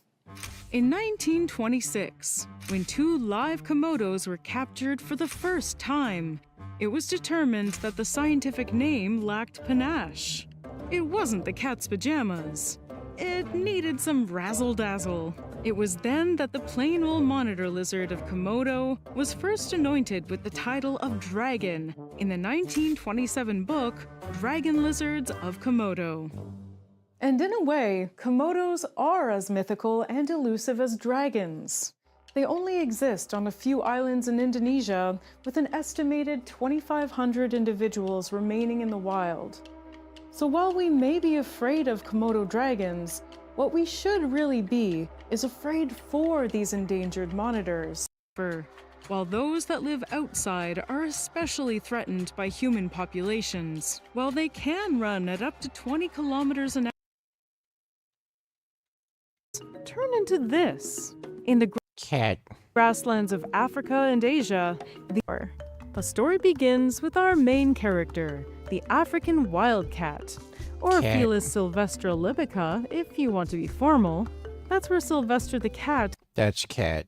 got his name. They're a bit taller, leggier, That's a cat. and definitely more athletic looking than That's a cat too. most domestic cats. But the resemblance is hard to miss. That's a cat. You'll find them roaming savannas and grasslands across Africa, stretching into the Middle East and into parts of Western Asia. This little predator is to house cats what the wolf is to our modern-day dogs. Like most felines, the African wildcat lives a solitary life, roaming and hunting on their own, and tolerating other wildcats just to make more wildcats. They eat mostly rodents and birds, but if the stars align, they can take down antelope fawns. For a long time, the cat domestication story seemed very straightforward. Cats were domesticated by the Egyptians around 3,600 years ago, just a couple centuries before King Tut.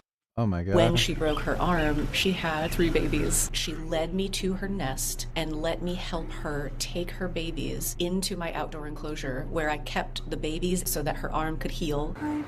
Oh my goodness. Beautiful babies.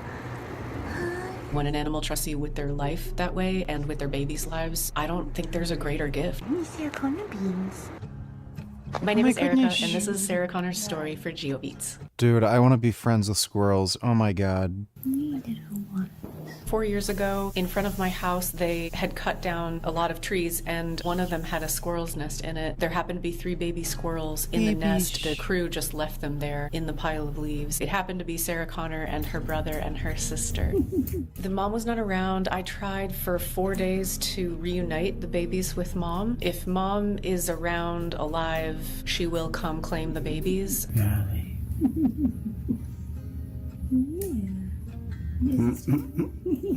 It could be that she's in the area and just afraid or hiding or something. She's so comfortable. 4 days went by and no mom came for them, so I raised them myself. In 3 days, she gained 14 grams. He's so silly. Oh my goodness. After weeks, I opened the door and she and her brother and sister got to explore the big wide world. One of the really special things about Sarah Connor is that she always stayed right by my house. A lot of squirrels, when they grow up and they get released, will go explore and they'll move off the property. But she built her nest in the backyard and has been there ever since. Oh my goodness. She would wait for me every day when Oh my goodness. I love squirrels. I got home from work. Hi, little bean. She would run down the driveway when she saw me. She's more than a squirrel that lives in my backyard. She's like my little buddy. Hi, my little queen. Oh, She's wow. now 4 years old. Oh my goodness. So round. She's had a total of 5 litters so far, and Oh my God. they have all been in the backyard. I can feel a baby. She would just let me feel the babies. I can feel a baby. It's right here. She's so trusting. There's a little baby moving right there. Some of those litters, she has actually moved into the outdoor enclosure that I still have set up. She's moving her babies. There are extra nesting boxes that she likes to use to keep her babies in. You're moving your tiny baby. Oh, wow. You're moving over there. Another really rare and special thing about her is she has brought me her babies many times. These guys are just starting to play. It's been clear to me that she has brought them to me because she wants me to babysit while she goes and does whatever squirrels do. I used to call her a teenage mom because she'd just come and drop them off and, I'd be like, okay, cool. Cats do that too. Like, I guess they can spend the night. You're so beautiful. She always knew that I would take care of them, and I always have food and water and snacks and blankets and whatever they need. She's on one side tough and like no nonsense, and she runs the whole backyard, and I call her like a little queen. But with me, she's like the sweetest little angel. Squirrels have sharp claws and they can cut you and scratch you. Sarah Connor has never shown me like one fraction of an ounce of any sort of like aggression or anger or anything. Beautiful little girl. I love squirrels. Squirrels are good. That's where we see the paintings, the statues, the mummies. Just hate human babies. Their absolute stan-level They're fucking obsession with hideous. all things kitty cat. But newer research suggests that wasn't the origin story at all. In 2004, archaeologists uncovered a grave in Cyprus, where a human was buried alongside a cat around a whopping 9,600 years ago. That, along with genetic evidence, showed that cats had cozied up to humans thousands of years earlier than we thought. Likely in the Fertile Crescent, just a boat ride away from the island, long before Egyptian art made them famous. It turns out that all of these traits of the African wildcat, their hunting skills, their range, and their opportunistic style, put them in the perfect position to bump into our other main character, a little friend we like to call humankind. This was at the dawn of a pretty important landmark of our story. 10,000 years ago, in the very same neighborhood where the African wildcat lives, humans were inventing farming. We were shifting away from the hunter-gatherer lifestyle, building settlements, and starting to grow crops like wheat and barley, and eventually livestock too. With these new settlements, humans didn't have to do as much running around. That meant surpluses of grain, and where there's grain, there's rodents. For wildcats, it must have felt like winning the lottery. Their weird, bald ape neighbors were bringing them an unlimited amount of furry treats for them to munch on. A cat's dinner in the Fertile Crescent came in the form of some pet shop-style cuties. Mice, gerbils, hamsters, and one of my favorites, the jerboa. Sure, Give them vegan cat food. I see an adorable kangaroo-bunny-mouse hybrid, but the African wildcat just saw an easy, bouncy snack. Over time, the cats that were less scared of humans thrived, getting more food and raising more kittens. In a nutshell, that's how wildcats turned into house cats. But there's a bit of a jump between wildcats living among humans and then physically changing into the domestic kitties we know and love. In terms of domestication, the route the cats took is pretty wild. Domestication is more than taming wild animals. It's also about selecting the traits we want them to pass on to their babies and breeding them to make ever more ideal kitties. The ancestors of most domesticated animals lived in herds or packs with clear dominance hierarchies. Humans could step in, feed them, reward the friendliest ones, and gradually steer the whole group. That's how wolves became dogs. Humans kept the friendlier, more docile wolves close, making them reproduce with each other, and by doing that, created a whole new species. But cats did it themselves. People weren't deciding which cats got to mate or where they lived. The ancestors of domestic house cats, like my buddy Nebs here, probably chose to live among humans because it worked in their favor, and theirs alone. Basically the cat version of your worst date. All take and no give, didn't even ask any questions. Early domesticated cats were likely like the feral farm cats of today, mostly doing their own thing. Humans liked them for their mice hunting skills, which made the relationship at least somewhat mutually beneficial. You know what they say, the enemy of my enemy is a wild animal that will slowly turn into my best friend, but will bite and scratch me every once in a while. But there's another factor, cuteness. I mean, come on, look at this.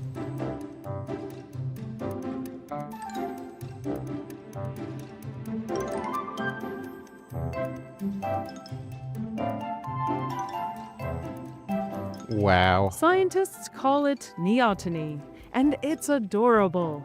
It means keeping baby-like features into adulthood. Cats with round eyes, compact noses, and playful movements hit our caregiving instincts just like a human baby would. Sometimes even more. No, human babies are disgusting. Kitties, they're great. These traits aren't unique to domestic animals, but humans tend to love them, and that gives cats a real advantage. Compared to their wild relatives, these house cats look like babies for much longer. It's more than just their cute kitten-like features that domesticated cats exploited. Some of their behaviors play the same card, like meowing. Did you know that adult wild cats don't meow? It's a strictly kitten thing.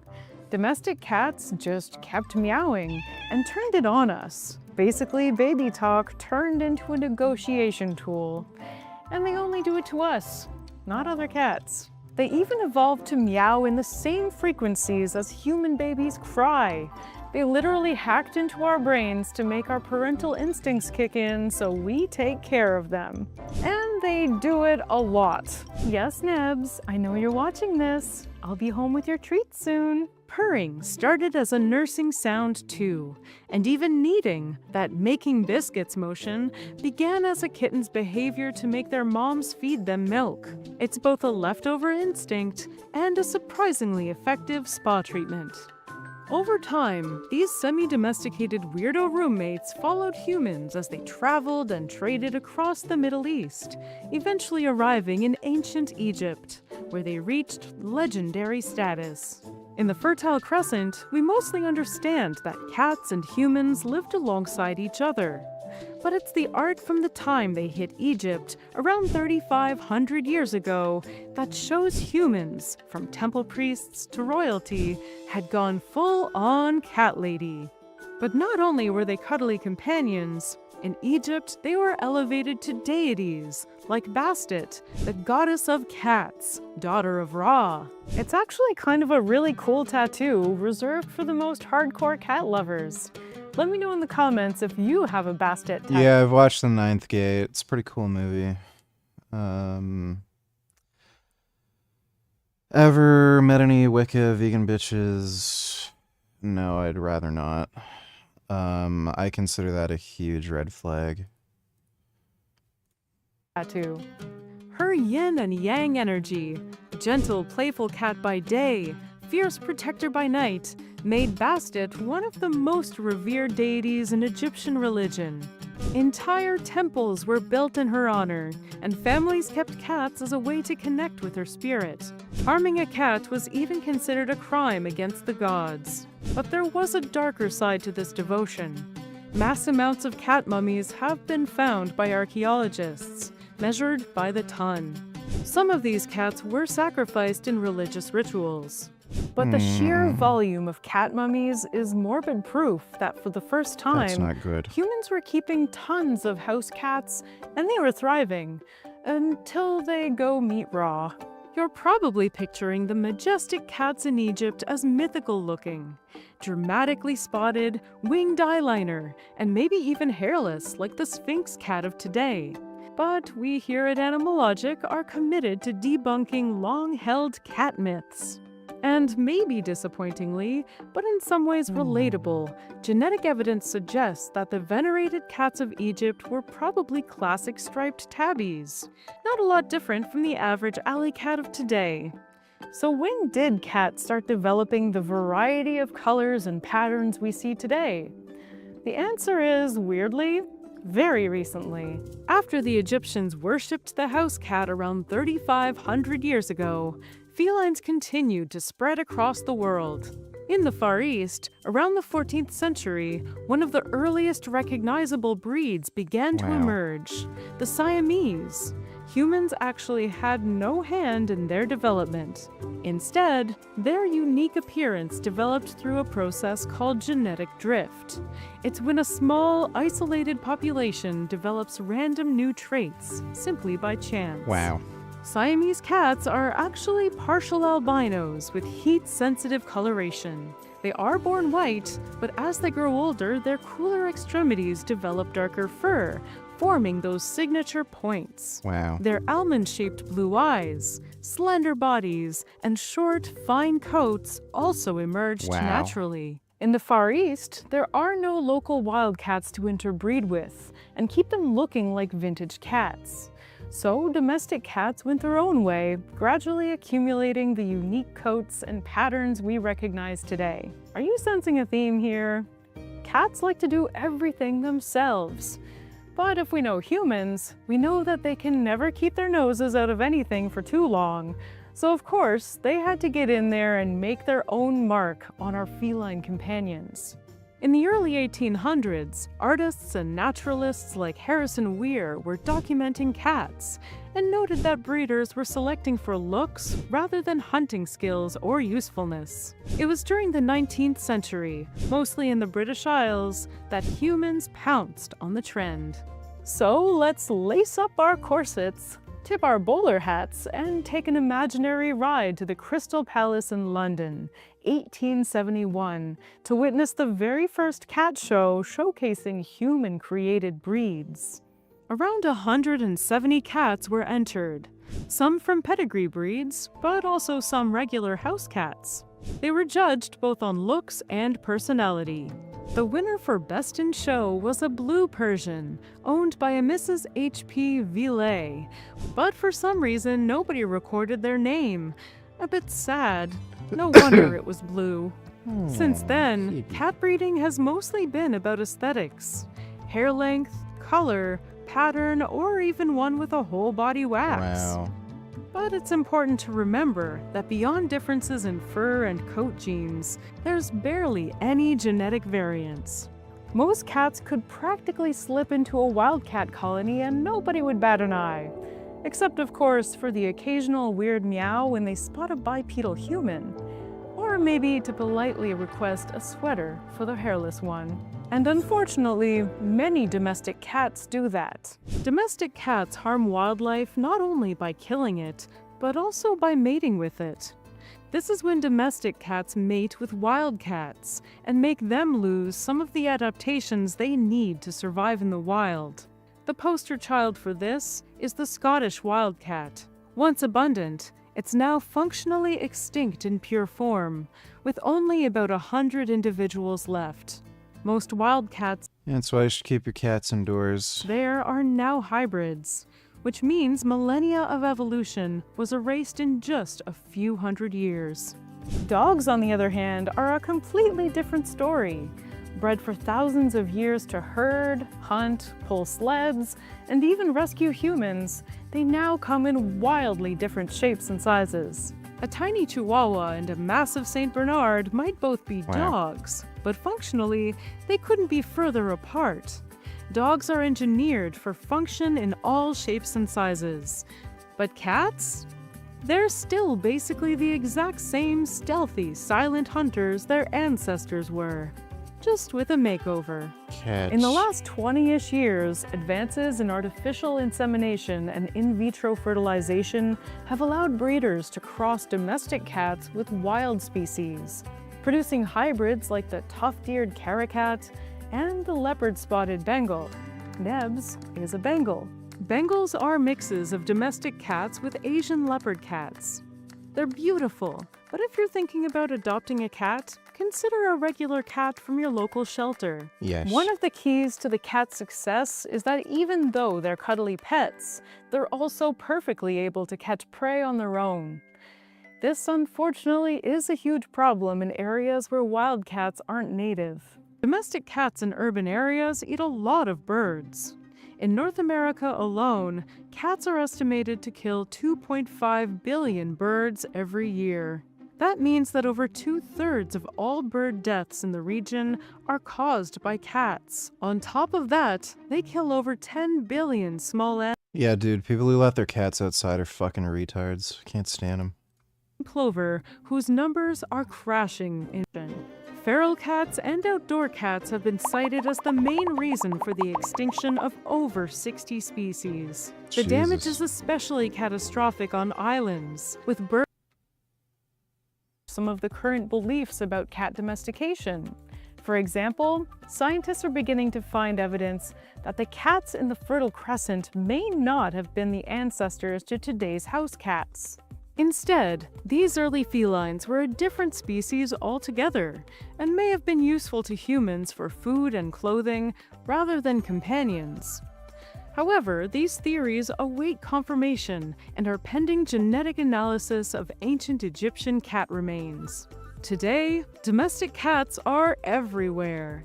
An estimated 600 million to a billion of them roam the planet from pampered pets to feral colonies. It's wild, pun intended, to watch the glow-up of these clever, self-domesticating hunters who went from African wildcats to cultural icons in Egypt to global soft and fuzzy companions, and in some cases, back to global invaders. So whether you're admiring a Bengal's spots, watching a feral colony, or just cuddling your house cat, remember, these little hunters may be tiny, but their story and impact is enormous.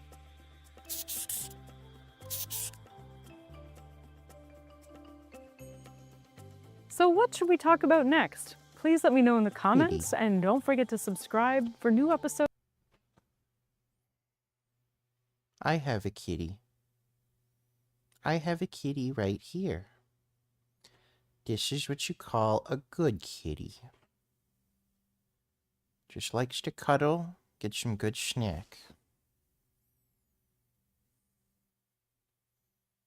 It's a good cuddle buddy. Oh. The Andean cat is the... Oh.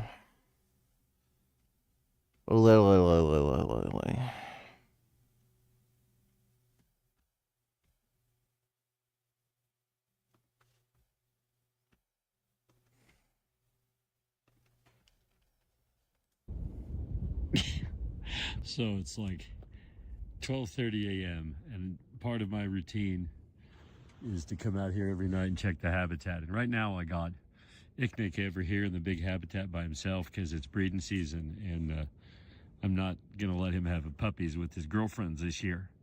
So I was petting on his head and I took off my gloves so that He wants the glove. so I could scratch him better. And while I was scratching him, he's very sneaky. He's got a hole in my gloves now. And he's not trying to take it very hard. He's just, you can see his expression. He's not really trying to, like, if he really wanted this thing, it'd be very hard for me to pull him, and I'll probably Look lose at him. But 6 years old, not quite 6. Oh my goodness.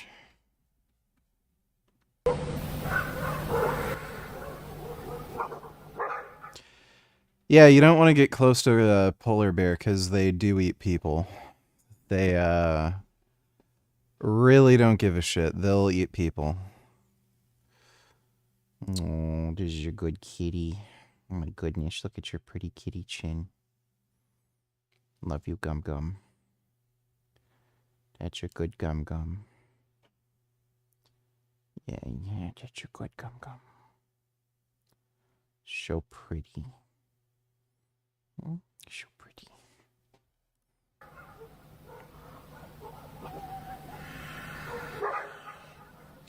This guy's stupid. Yeah, what a dumbass.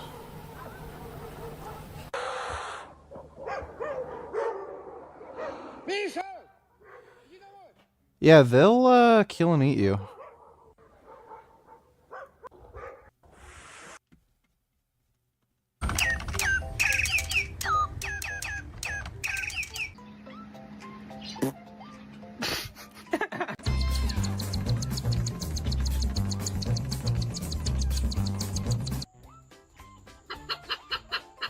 The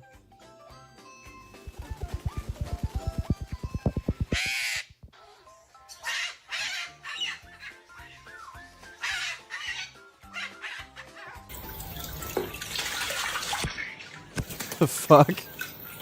Kiss kiss? No, I don't want to kiss kiss.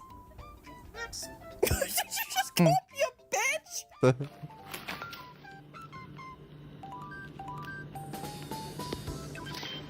She's supposed to walk him through. That's not my job.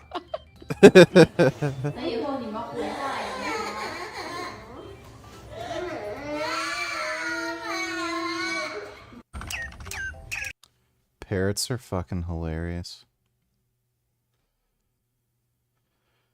Oh, spaghetti.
It's a big frog.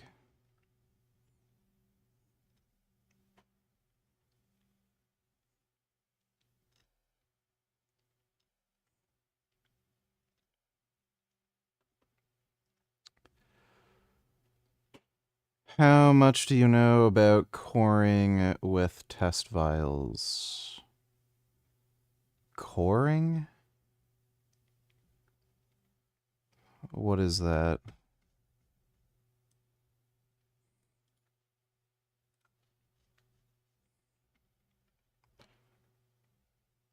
Needle cuts a small cylindrical piece of rubber from a vial stopper, introducing particles in the medication.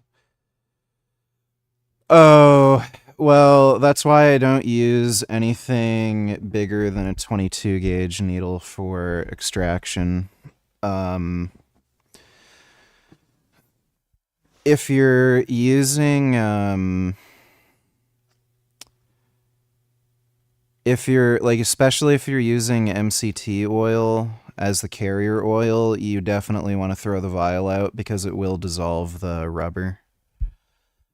It dissolves pretty much any stupid little thing it comes into contact with. That's why you also can't, you can't draw out steroids that use MCT oil in a needle and then leave the needle out for a while because it'll actually dissolve the ink on the inside of the needle. So I just throw it out. You probably want to throw it out. Regardless, it's just probably not a good idea to use it, but yeah, especially if it's MCT oil, it'll probably dissolve. And then you're going to end up injecting yourself with some like dissolved rubber thing.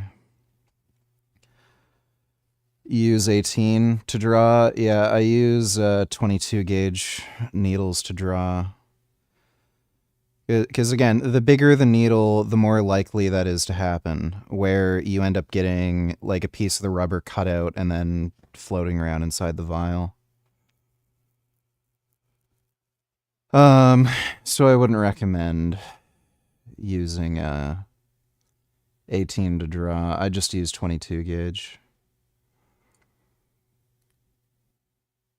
Yeah, if you saw particles from the rubber, then I just throw out that vial. Especially if it's MCT oil, but you probably just want to throw it out anyway.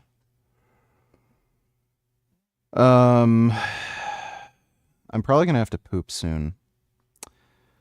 I'm getting that feeling around my butt like there's something that wants to come out. So yeah, I just used 22 gauge needles. 22 gauge is plenty large to very quickly and easily draw out whatever steroids you're using. 18 is just overkill, and again, you're going to have a larger risk of that problem happening.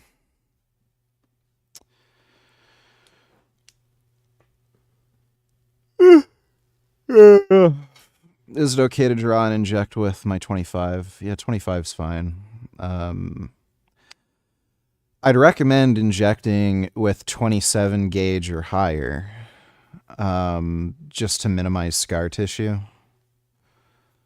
I use 30 gauge, and again, if you're gonna extract, like you're not gonna be able to do that with a normal size needle, like a 1-inch. But if you're just injecting, then it's plenty easy to inject with a 30 gauge needle. That's 1-inch. But yeah, just to minimize scar tissue, I would use the smallest needle you possibly can. But I wouldn't use anything larger than a 22 gauge to draw. No. Nope. None of that.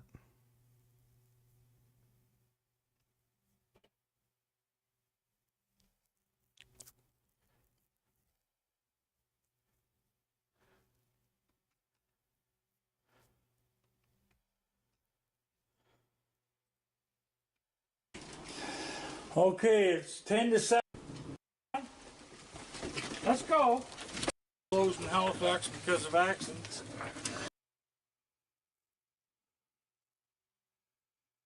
This looks like somebody whose wife died, and now this is what he does. And He makes friends with raccoons.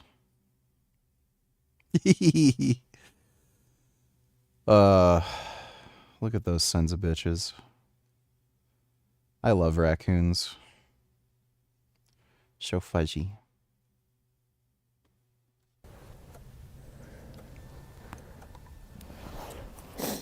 Wow. That's a nice Highland cow. So big. Look at his horns. I am the owner here at Thistle. The cow is. That's a big cow. So they don't know the rule. That's a big moo cow. Forge of Oh my goodness. Dog owner's What a handbook. nice moo cow. Oh, this guy's friends with a polar bear. Maria came right to me.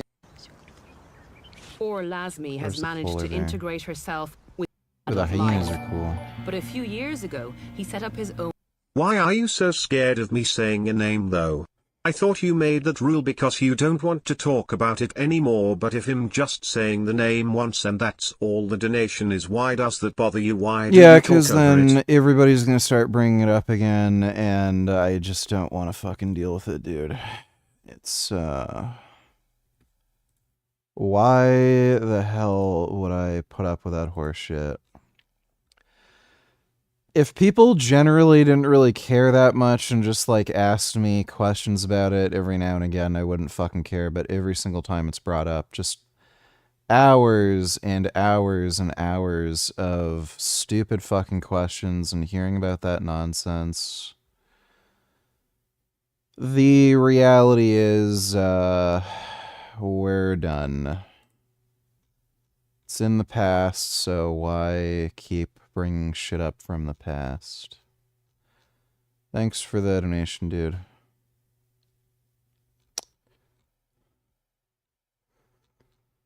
I want the new Resident Evil to come out. It's 30 more days.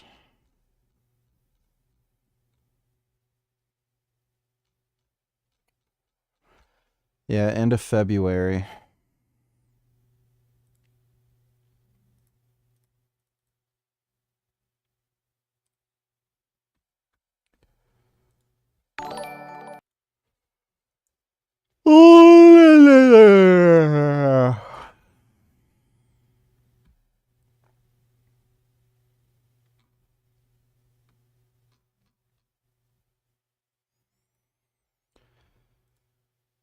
Muscular girls' butts drives me nuts. I don't care, nigga, we're never gonna give up saying her name, as well as his name. In 10 years you'll still be hearing about their names just as you've been hearing about him for the last 4 or so years. Yeah, I'm sure. That's great.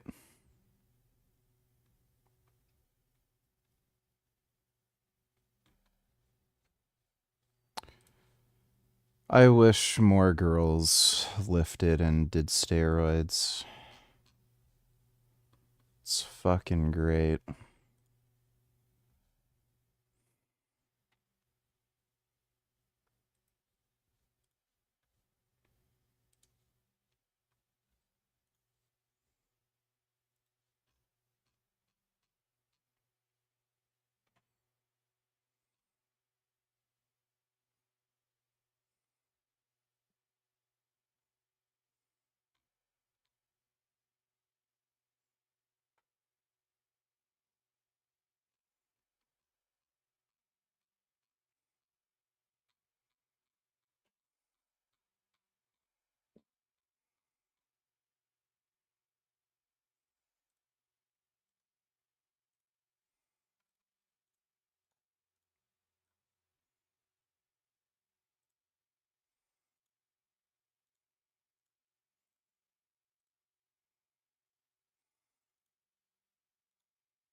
Are you looking forward to donations mentioning that woman's name, videos, clips of her, you hearing her voice or seeing her for like 2 seconds while you realize what's going on, spamming it while you sleep, etc., for the next 5+ years?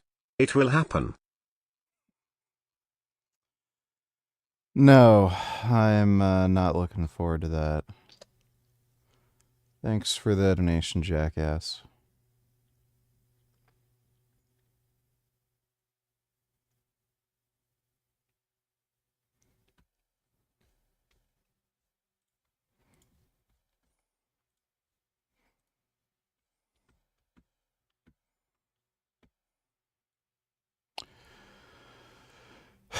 My sleep is so unbelievably fucked. Like, it's, I think it's because of the winter. Just the, like, crazy fucking temperatures of, like, being freezing outside and then being warmer inside, then it getting, like, super cold when I turn the heat off and shit. I think that's what's, like, actually fucking me up. And, like, I don't really go outside either, so I don't get some of the, like, normal regulation you'd get where it's warm outside and then you're gonna go ride your bike and rollerblade and stuff and you get a lot of sunlight. Winter is just so bullshit. Left short, 40, 5 right short, 80, just absolute caution, horseshit. 5 left long, opens, don't cut, 80. BMG is just, it's so brutal. Titans, over crest, 30. There is no like, don't worry. I keep forgetting to fucking RMA my steering wheel base. I gotta do that fucking tomorrow and just remind myself. Really want to play some of the BMG updates and set a course of Evo. Sharp decline in fertility rates. Some new data from Statistics Canada shows a sharp decline in fertility rates. Back in 2023, Canada joined, quote, ultra-low fertility countries like Japan, South Korea, and Switzerland. And this new data is offering insight into why. CTV's Harrison Shin joins us now to break down the numbers. So, Harrison, what does this data say? Well, Marilee, the downward trend in fertility rates started in 2009 when it slid minus.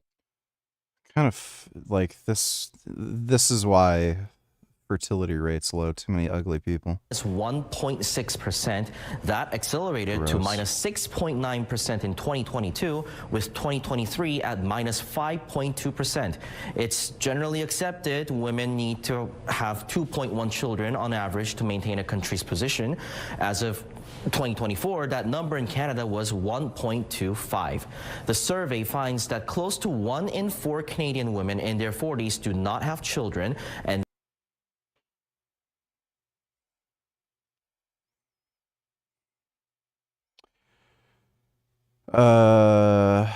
yeah.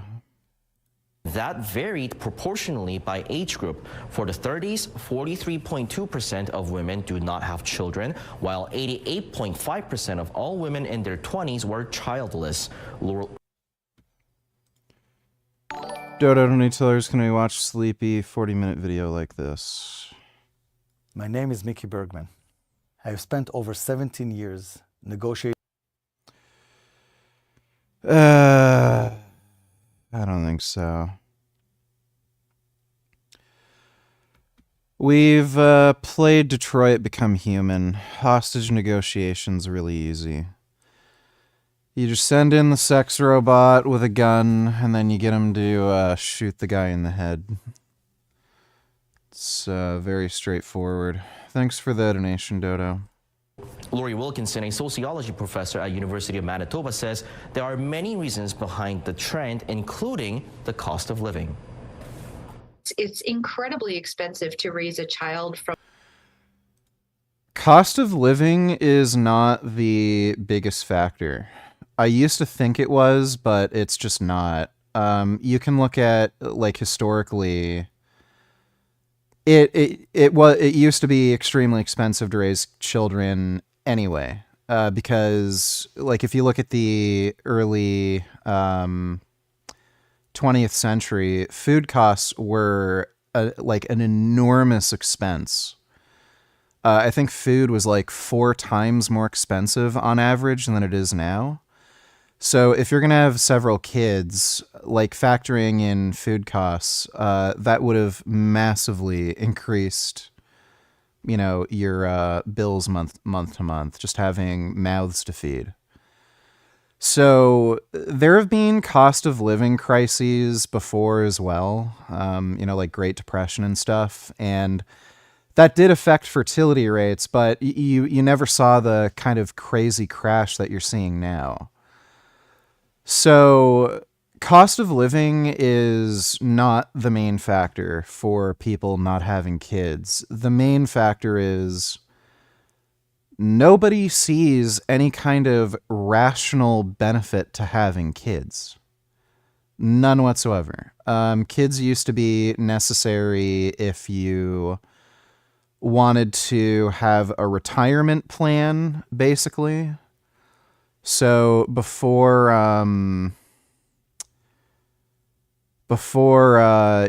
like anybody could, like, before any pension plans existed or anything like that, one of the safest retirement plans was to have kids and then just make sure your kids take care of you when you're older.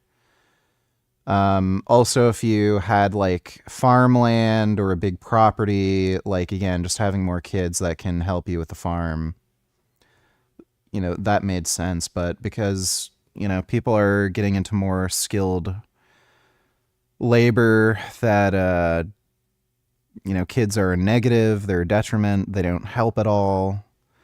And combine that with, like, cost of living and stuff, like, nobody sees any logical benefit to having children, so they're just not having kids. Dodo Donatillers, pick a vid or two on here, authorized account, video, so I can do cardio and listen to you reacting to it. I think what I'm probably going to do is take a shit and try to sleep.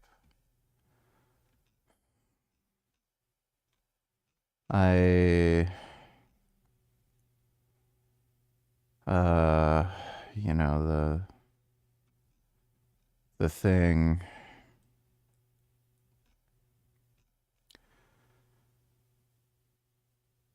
Yeah, just,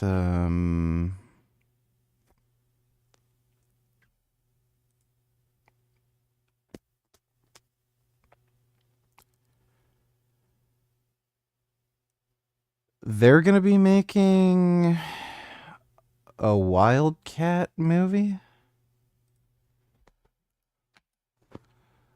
with that dickhead.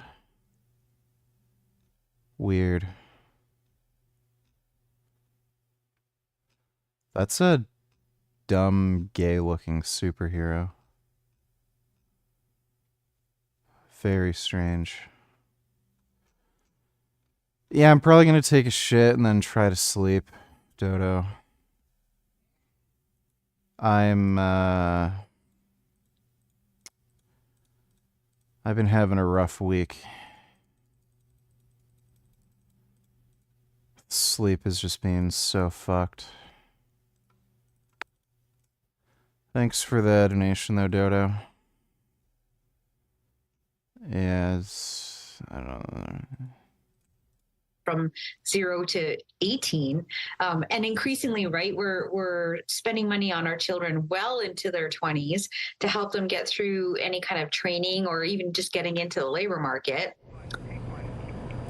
Wilkinson adds the StatsCan data makes it clear couples are more likely than single people to have children. This is true across all You don't say. all the age groups. Women who practice religion are also more likely to have children according to the data. And in general, there is a higher proportion of women without children among university graduates and those employed. Being Yep, having to go to work for 8 to 10 hours a day kind of makes it hard to get dicked and become pregnant. So, you know, there's that.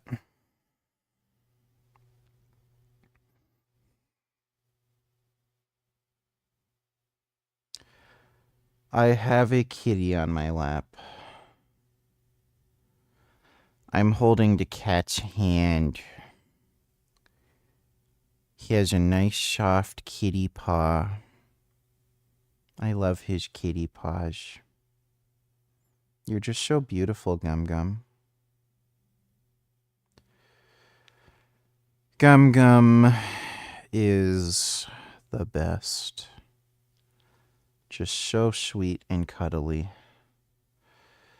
He always tries to steal all of my food. Any food that I make, he tries to eat it because he thinks it's his. Very entitled, very spoiled. He thinks he can do whatever he wants. He sees me make food, he says, "Oh, that's mine. Let me sit in it."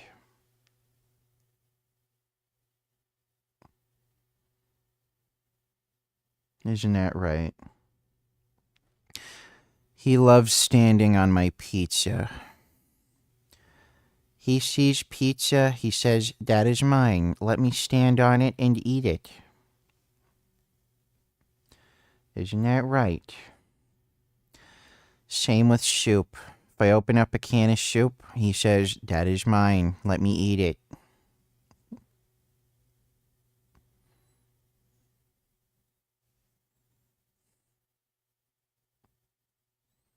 That's a good baby.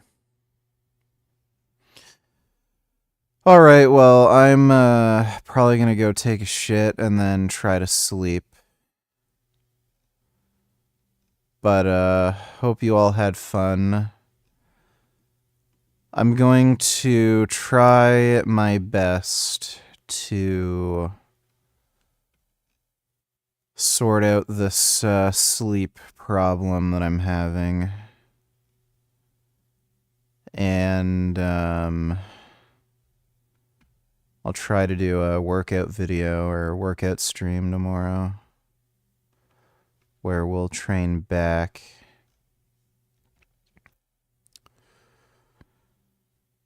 So... Oh. Yeah, these monkeys are troublesome.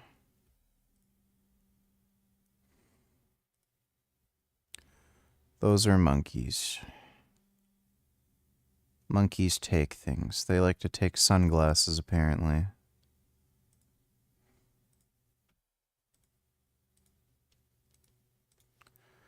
Oh. Oh my god. Is he eating Pringles? That's hilarious. It's funny watching monkeys eat people food like a person. I saw a monkey eat Oreos and they don't even like the wafer. They just spit out, like they just eat the cream filling and then throw away the wafer. Alright, well, thanks again, everybody. Big thanks to everybody who donated on Streamlabs. I really appreciate it. I will see you all tomorrow regardless, and I will try to get my sleep back to normal. Steve from the Hamilton collection just took delivery of his new Koenigsegg and it broke down the first day. Yeah, that's what happens when you buy a car that's literally made by a guy and they only make like 10 of them. So, yeah, Koenigsegg's are a nightmare. The only people where it makes sense to buy a Koenigsegg is if you're super ridiculously wealthy and you've bought every other, like, car. If you've bought every other Ferrari, every other Lamborghini, every other McLaren, you know, you bought all the big car brands, there's nothing else for you to collect. You've even gone through, like, Pagani. Then, like, yeah, that's the last one, right? And it's, like, super rare, super expensive, but they break down like crazy and you'll never be able to fucking drive them. Good luck getting replacement parts and getting it serviced. Like, one guy in Sweden makes like 10 of those cars, so yeah, they're stupid. But, nighty-night, everybody. I'll see you all tomorrow.